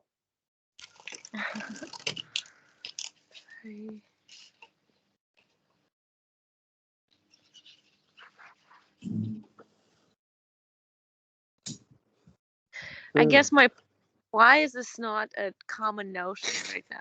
Why is this such a Well, it's not common because it's not exploitable. That no one gets any value out of spreading this kind of knowledge. It cannot be capitalized. That's one of the reasons why historically the Dhamma has always been given freely to those who want it. And yet Western mentality is everything is capitalistic. Everything has value. And by selling the Dhamma, they destroy it. If a Dhamma teacher is teaching Dhamma, but he's capitalistic, then he's actually teaching his own personal capitalism in his behavior, in his speech, in his attitudes, etc. He's teaching that to the students, which is exactly opposite of the Dhamma itself. Capitalism is not Dhamma. And we live in a capitalistic society which functions on capitalism. They have a gross national product, unlike Bhutan, which has a gross happiness product as their goal. The United States and Russia, none of those countries have gross national happiness as the goal. They have gross national product as the goal, which means the wealthy get wealthier and the poor get poorer. The wealthy do not want to make the poor educated, because if the poor become educated, they will not be so easy to control. Okay. In a way, you could think of it like that. You've heard about herding cats. It's hard to herd cats. Okay. It's even harder to herd lions. You can't herd lions. It's hard enough to herd cats. Okay. And that means that people are independent. We can only herd people who are herdable, which means they are afraid. And you can control the crowd because of fear. And here we're teaching fearlessness. No politician is going to get any people who are fearless to vote for him, no matter what he says. You've also heard it this way, same point. The thieves will say that it's hard to rob an honest man. Have you heard that? Mm-hmm. Why is it hard to rob an honest man? Is because the shysters, the charlatans, normally try to do a bait and switch, which means they have to have the bait that the mark wants. If the mark is an honest man, then he probably can see right through what the shyster is offering. But if the shyster can convince the person, the mark, that his product is desirable, then he can get the mark to buy into it, to become a customer. And then when he's a customer, the switch is done, the bait and switch. Oh, you came for the paycheck, but you stayed for the work.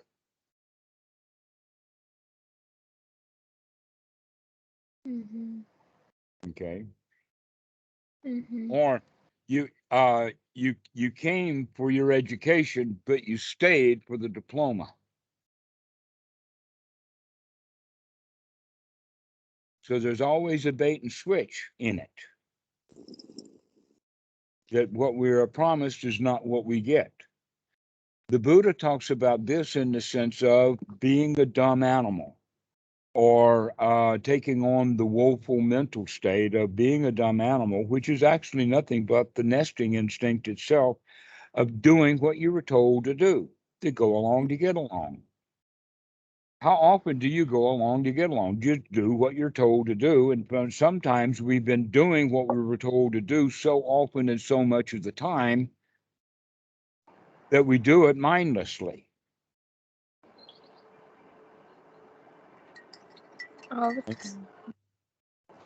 time. And so this whole teaching is to wake up to what we used to be doing mindlessly. Mindlessly, you have been having thoughts. When I say mindlessly, I'm talking about it in the sense of mindfulness or sati, to not see what we're doing. We have thoughts, we operate on those thoughts, and we wind up in bad feelings. And we did all of that without really paying attention to what we were doing. We get into arguments and argue with people without paying close attention to what we're doing or how we're feeling or anything. But if we start paying attention to how we feel, we don't argue with people so much. Especially when we really have figured it out. We've done a really thorough investigation and we're right and we know we're right. So why argue with the doofus who's wrong? Why argue with him? We're not going to convince him. We've already investigated that. And so if we can't convince him he's wrong and we've already investigated and we know that we're right, then why argue with anybody over anything? And so we stop arguing with people. Whether they're happy or not is not my business. My business is to be happy. And if it rubs off, great. So let that be your business instead of your business of caring. Stop caring about other people and start getting your own mind straightened out. Only when you get your mind straightened out can you actually be an example to other people of a straightened out mind. That's what we need. That's what real Sangha is. The Sangha is to be able to see that our friends have wisdom. That's actually a good working definition of it. Hadn't thought about it before.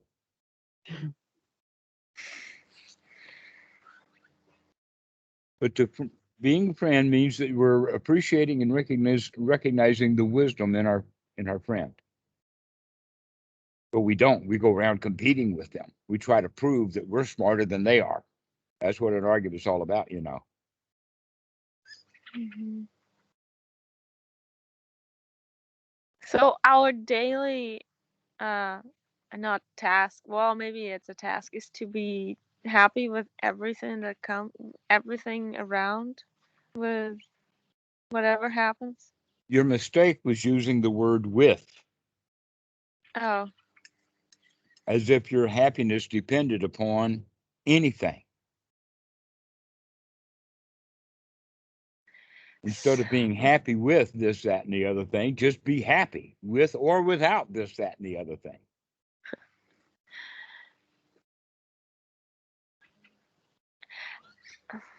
That you do not have to get all that crowd of stuff quiet so that you can have some peace and quiet.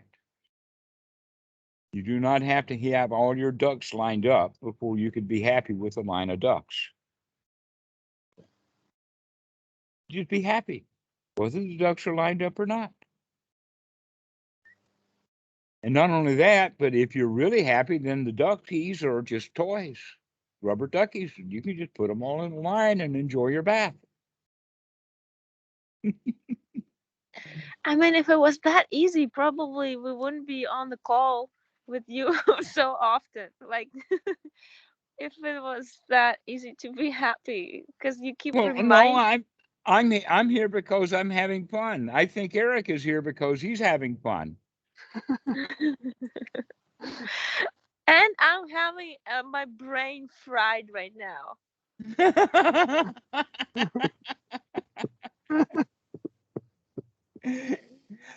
Well, all you have to do is take it off your own fire. Oh God. Yes, it is. This is a moment of insight. When you think that your brain is being fried is basically another way of saying, wait a minute, I'm seeing a whole lot of stuff in a new way. Right? Yeah, and it's like, it's so light. It's so, my heart is lighter. I feel lighter. It's like, you do this magic every time I talk to you. At first it's so hard, and then it's it's a switch. But there's no bait. Mm-hmm. Well,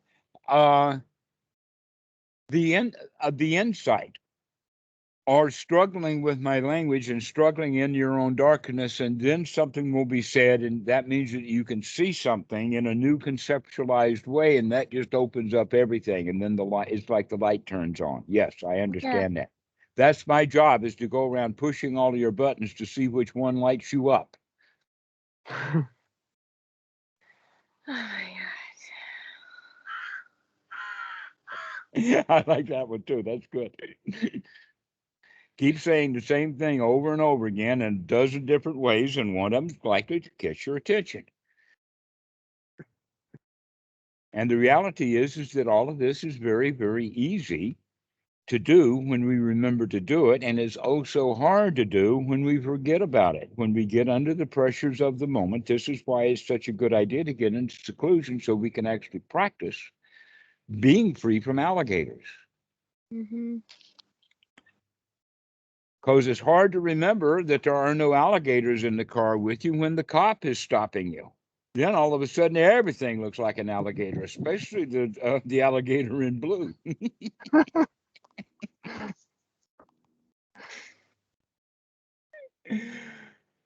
So that's the thing. We can explain it this way. We are all tangled up in life. It goes around, we go around. It gets fearful, we get fearful. Everything is like that we're completely under control of our environment.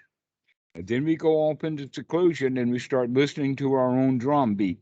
We start getting onto ourselves. We come to a state of peace and quiet and solitude and happiness, contentment, satisfaction, and success.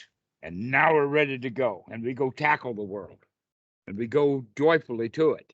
And then the world starts beating on our joy, and we say, never mind, a little bit more seclusion will do. Thank you very much. And we come off again. Exactly.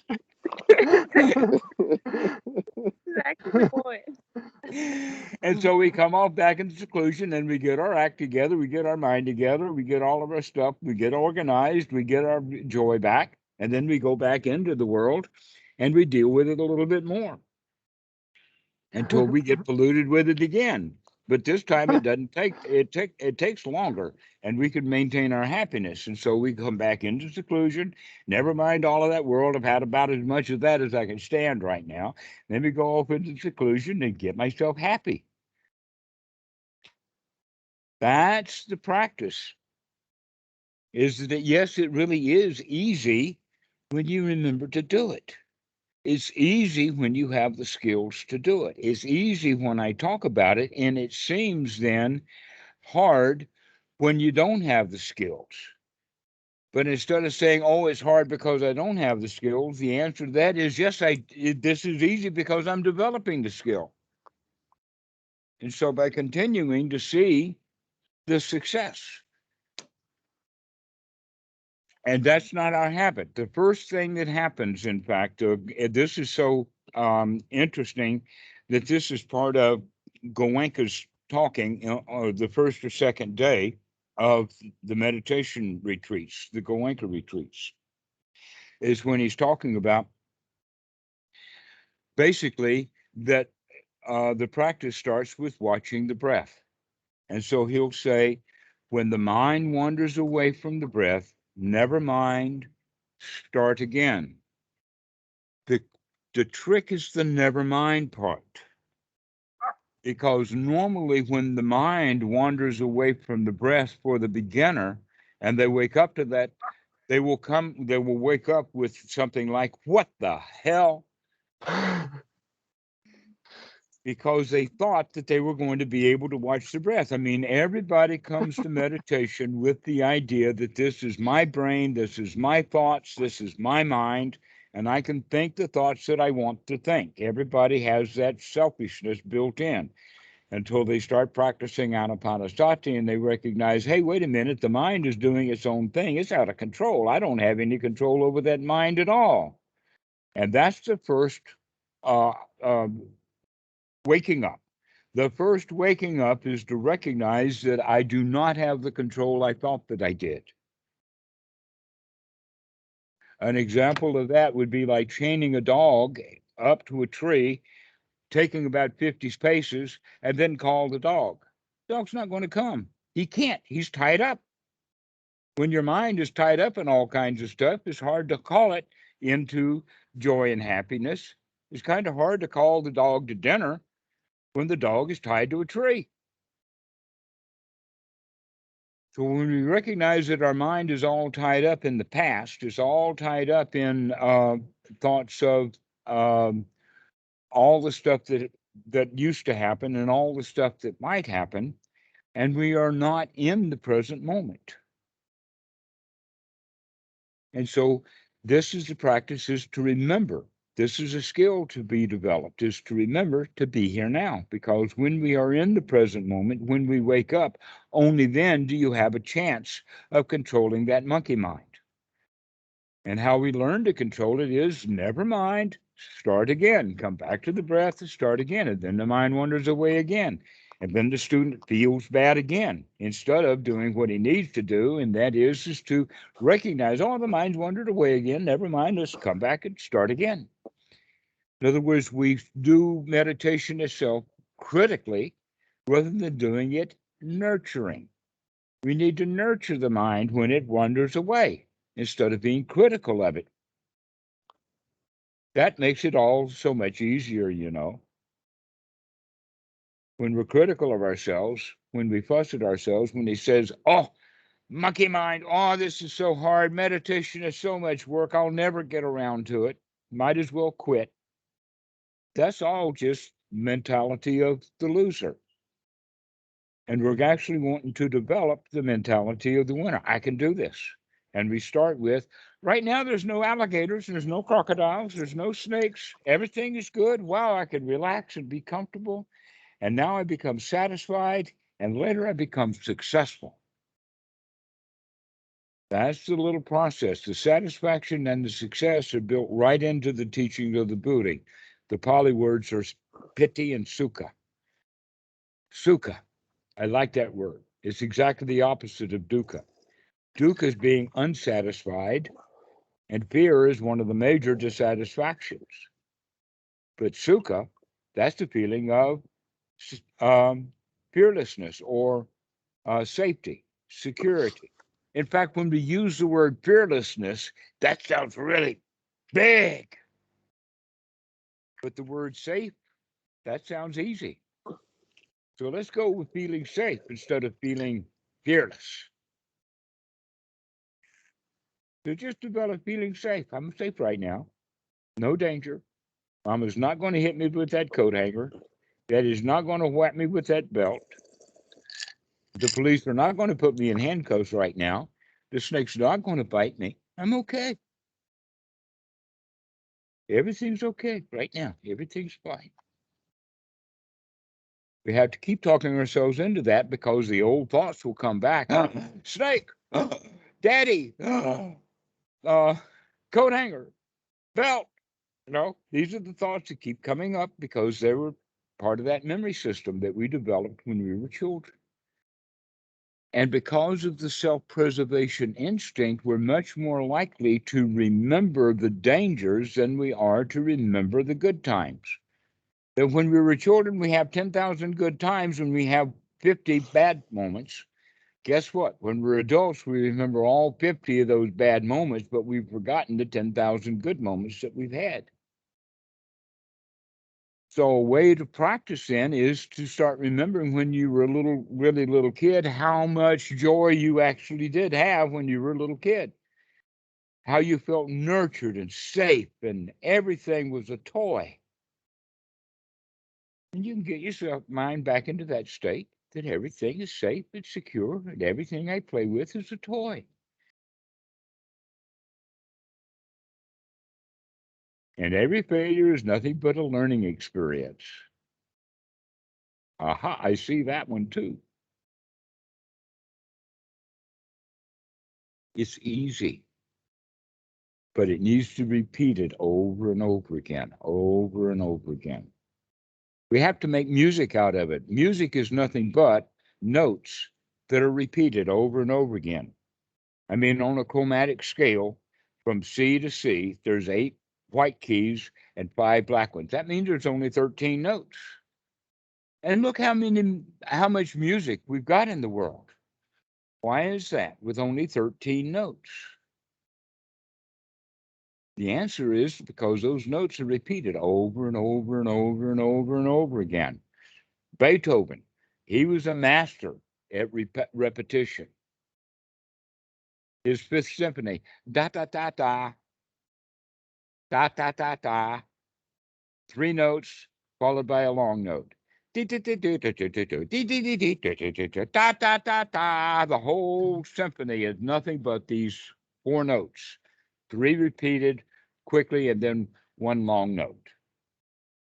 Right? Then, in fact, what we consider noise is when there is no repetition. The notes don't follow in sequence. They're just one random note after another is what we call noise. And we've got a lot of noise in our life. But when we start thinking the same note over and over and over again, it begins to become music to our internal ears. Like everything's okay. Everything's fine. Everything's all right. Everything's fine. Not a worry. We need to repeat that over and over and over again. Let it sink in because it's repeating over and over and over again. That's what makes it easy is the repetition, not the idea that I can do it. One time is just an idea. You have to have that same idea. I can do it. I can do it. I can do it. I can do it. I can do it. I can do it. I can do it. I know I can do it. I can do this again. I'm good at this. That's the repetition. And that's what is missing. Yes, it's a very easy thing to do. You just have to do it 1,000,000 times and then do it another 100,000 and then do it again. And again. Because not doing it is miserable and fearful. So you might as well do it over and over again. So how does the day look like? Everything is okay. I'm good. Everything is fine. Uh-huh. A whole day. I was gonna say, Anna, when you asked that question, what came to mind, and kind of what Dhammarato basically just described there, but like how we talk about going into seclusion. I mean, what we're really getting secluded from is the unwholesome thought and creating a habit out of being secluded from unwholesome thought and having wholesome thought. So when you go into your day, then you continue to carry being secluded from unwholesome thought, even though you're not technically secluded from maybe other people who are having unwholesome thoughts, but you're secluded from that in your own mind, and you have wholesome thoughts in your own mind, but you develop that as a habit, and so your whole day is just one series of wholesome thought after another, and one series of secluded from unwholesome thought after another. Exactly correct. Let's give a circumstance or do an example of that. When you say, well, what about the whole day? Well, the whole day requires you to go to an employment place, a place of employment.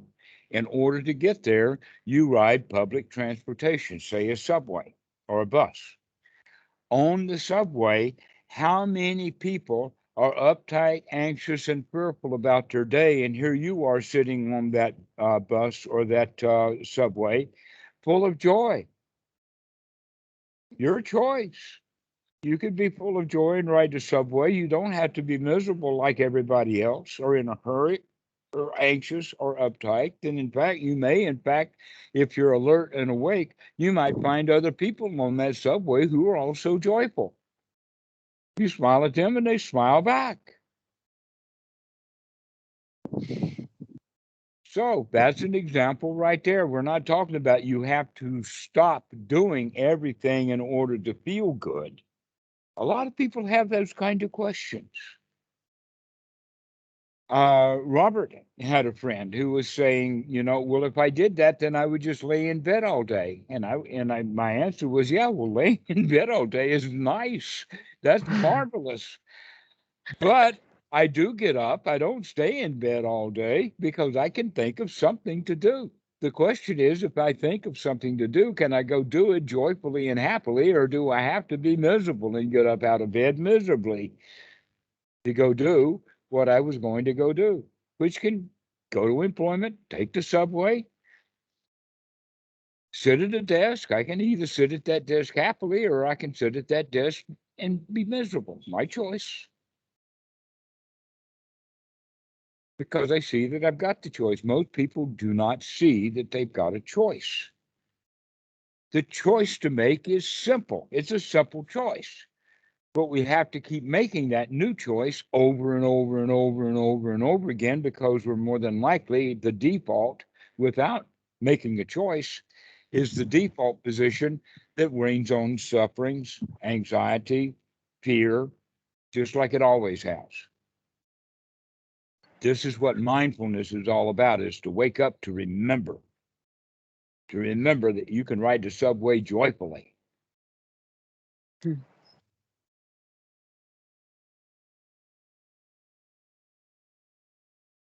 it is simple. A lot of other people will say, well, I kind of like it, the idea, but I really shouldn't. In other words, they don't give themselves permission. So, Anna, you give you have I give you my full permission so that you can be happy anytime you think of it. Eric, does she have your permission to feel happy anytime she thinks of it? Absolutely. Keyshawn, does Anna have your permission to be happy any and every time she thinks about it? Absolutely. Yes. You guys are too kind. Feel free. You have my permission, Anna. You can feel good anytime you want to, anytime you can remember. How about you guys? You all here, all of you. Do you feel happy every time, all the time, or like You're going back to that every time, all the time. That's a critical thought. That's a judgment. All we have is right now. You're right now. Harry, do you feel good now? Right now. Yes. Keisha, do you feel good right now? 2 thumbs up. Is that Robert in this fading in and out? We've got a spook in the background there. Is that you, Eric? Robert? Do you feel good right now? It's the ghost of Robert. The ghost of Robert is happy. Is that ghost Yes. hungry or what? Yep.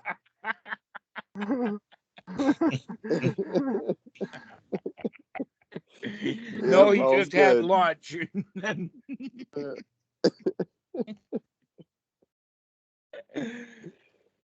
So yes, this is what Sangha is about, but to remind ourselves that right now is the only moment you have. You don't have all the time. That's just a concept. The question is, if you can be happy in this moment, can you be happy in the next? Can you remember to carry your happiness from this moment to the next moment? And then you forget for 5 minutes, but 5 minutes later, can you remember?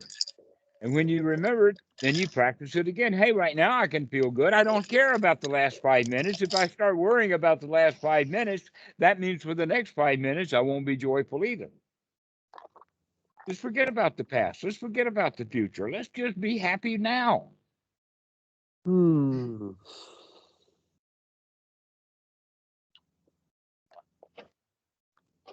can be happy without forcing. Well, you can't be happy now until you can guarantee me that I can be happy forever. Forever is just a concept. It doesn't exist. You could be happy right now. You have my permission. You have the power. And you have my permission. You have also the protection of the Sangha. The Sangha is here to give you encouragement. It's okay to feel happy. You feel protected. Sometimes you can be happy on the subway, and that's a dangerous thing to do on the subway. Get in the wrong guy's face and be happy may not be the best thing to do. So we don't always have the protection, but right now we do.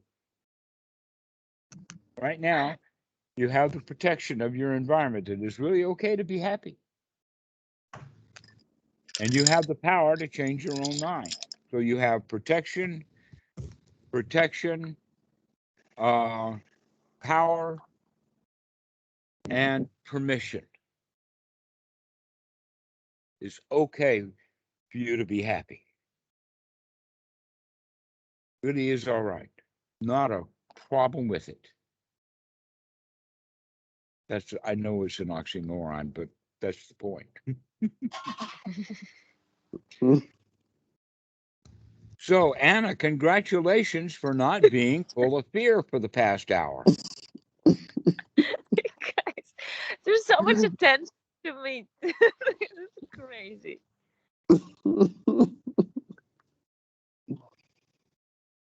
I didn't catch that. Tell me again. There's way too many calling out Anna, Anna, Anna. Yes, I hear them, but it's all music. In fact, if there's so many Annas, we can have you called Pollyanna.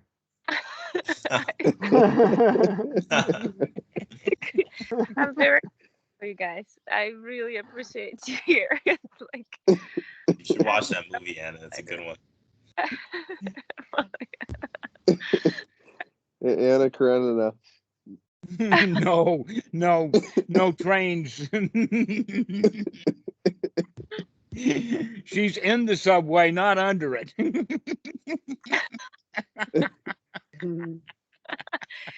Actually, I find it much easier to smile in the United States than in Russia, because I guess it's a little much sterner here. The looks are sterner, if there is a way to describe it. It's easier to smile in America. I know. It's even easier to smile in other places. In fact, the best, easiest place to smile, and it doesn't matter what country you're in, so long as you're doing it in seclusion. That's the easiest place to smile, is when you're all by yourself. So that's the place to practice. But I understand that the society of Russia is set up that people are supposed to be miserable. They're only doing what they were told to do. Mm-hmm.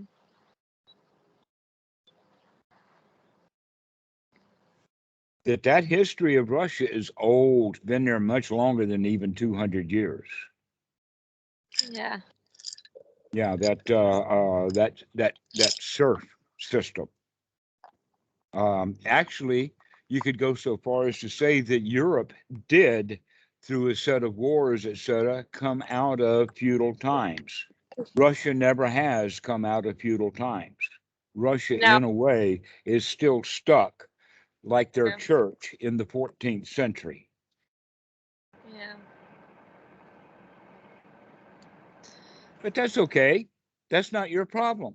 Your problem is, can you smile even in the 14th century?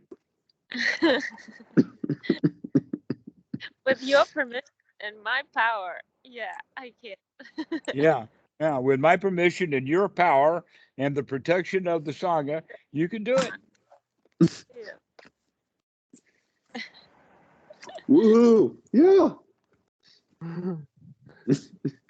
Well, guys, this has been a really long talk. I've very much enjoyed it. This has been fear. Really great. Oh, I have a question. All right. It's a little late in the game for your question, but go ahead. Okay, so Eric and I had a wonderful visit today, and we did. We went on a nice hike, had a great talk. It was awesome. We were discussing the relationship between Piti, Sukkha, and Upekkha, and the difference between Sukkha and Upekkha. So could you explain a little bit more, like the difference between Sukkha and Upekkha?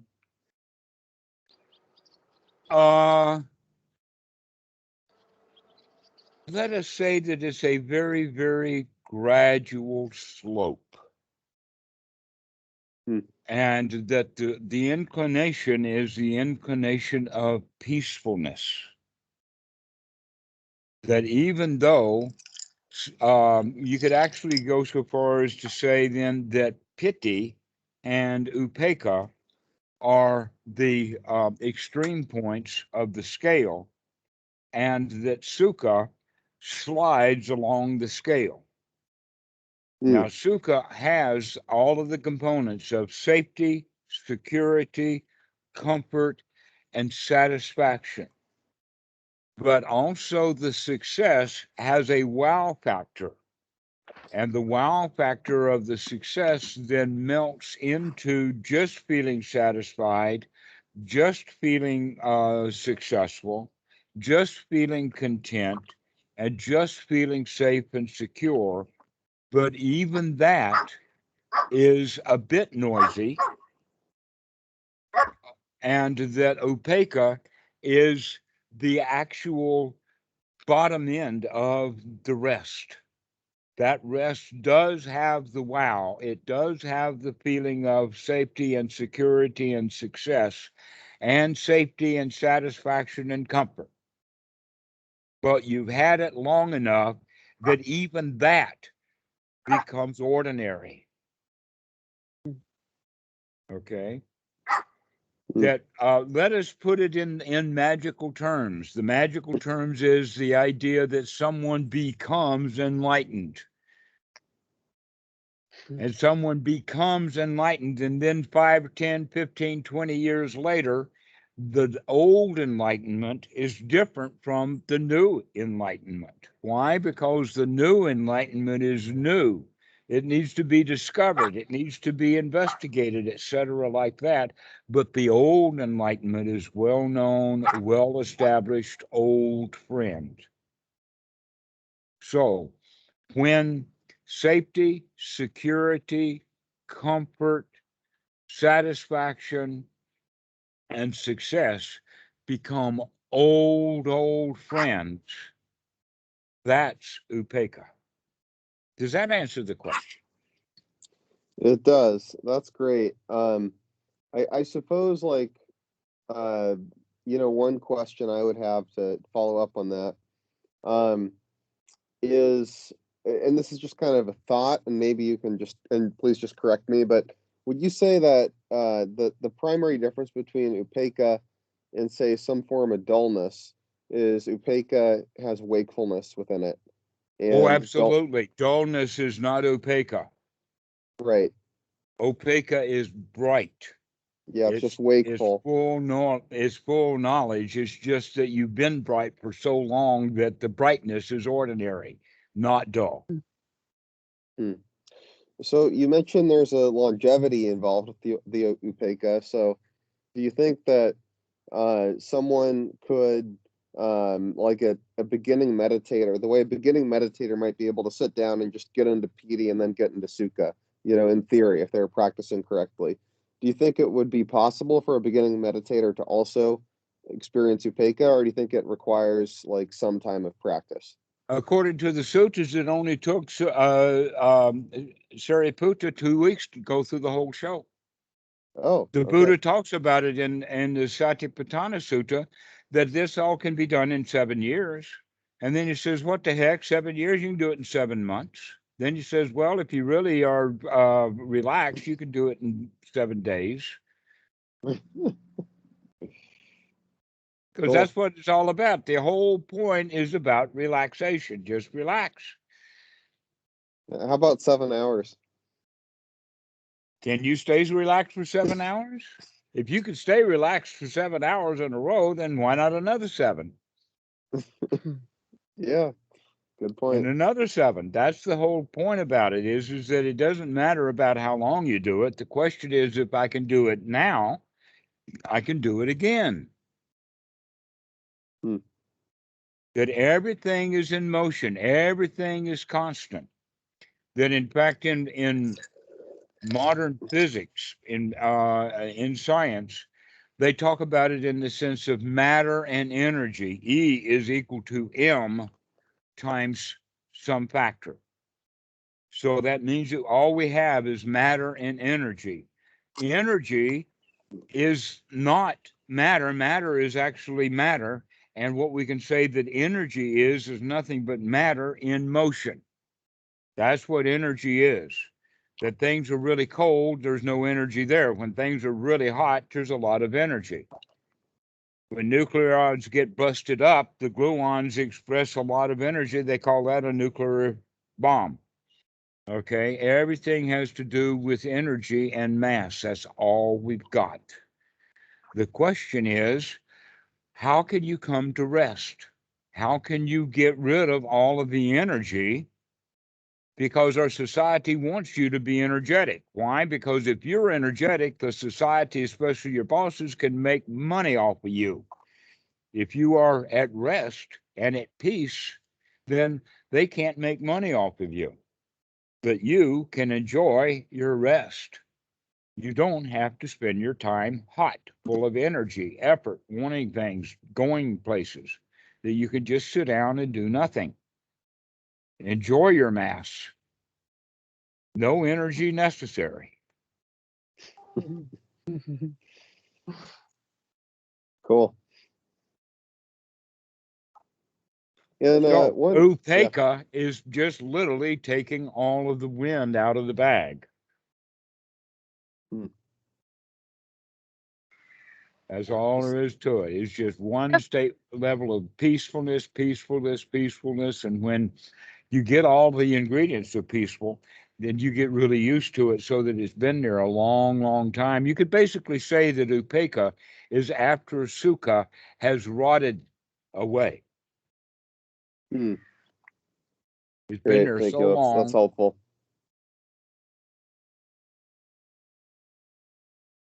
Awesome. Okay. And Well, let's yeah. finish this off. This has been really delightful. I really enjoyed it. Thank you so much, Anna. You've really been a joy today. I've watched you laugh. I've watched you cry. I mean, you've been as entertaining as all of Hollywood.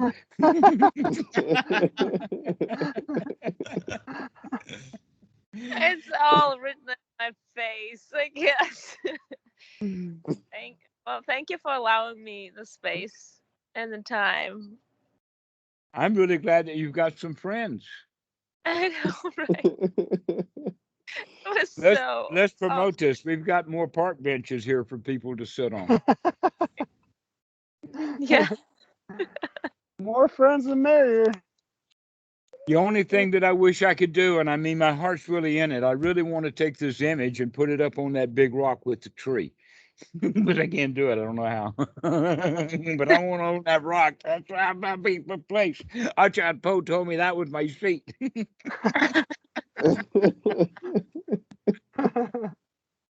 Yeah, they need to work graphics here a little bit more. Well, I'm satisfied with what we've got. This is great. Thank you, guys. Thanks so much. You. Thank you for calling. Keyshawn, see you later. Have a good night. See you later. See you. See you Bye, guys. Take care. Good night. This has been great. I really like this. Thank you. Yes. Okay, bye-bye. Good to see you. Bye-bye. Bye bye.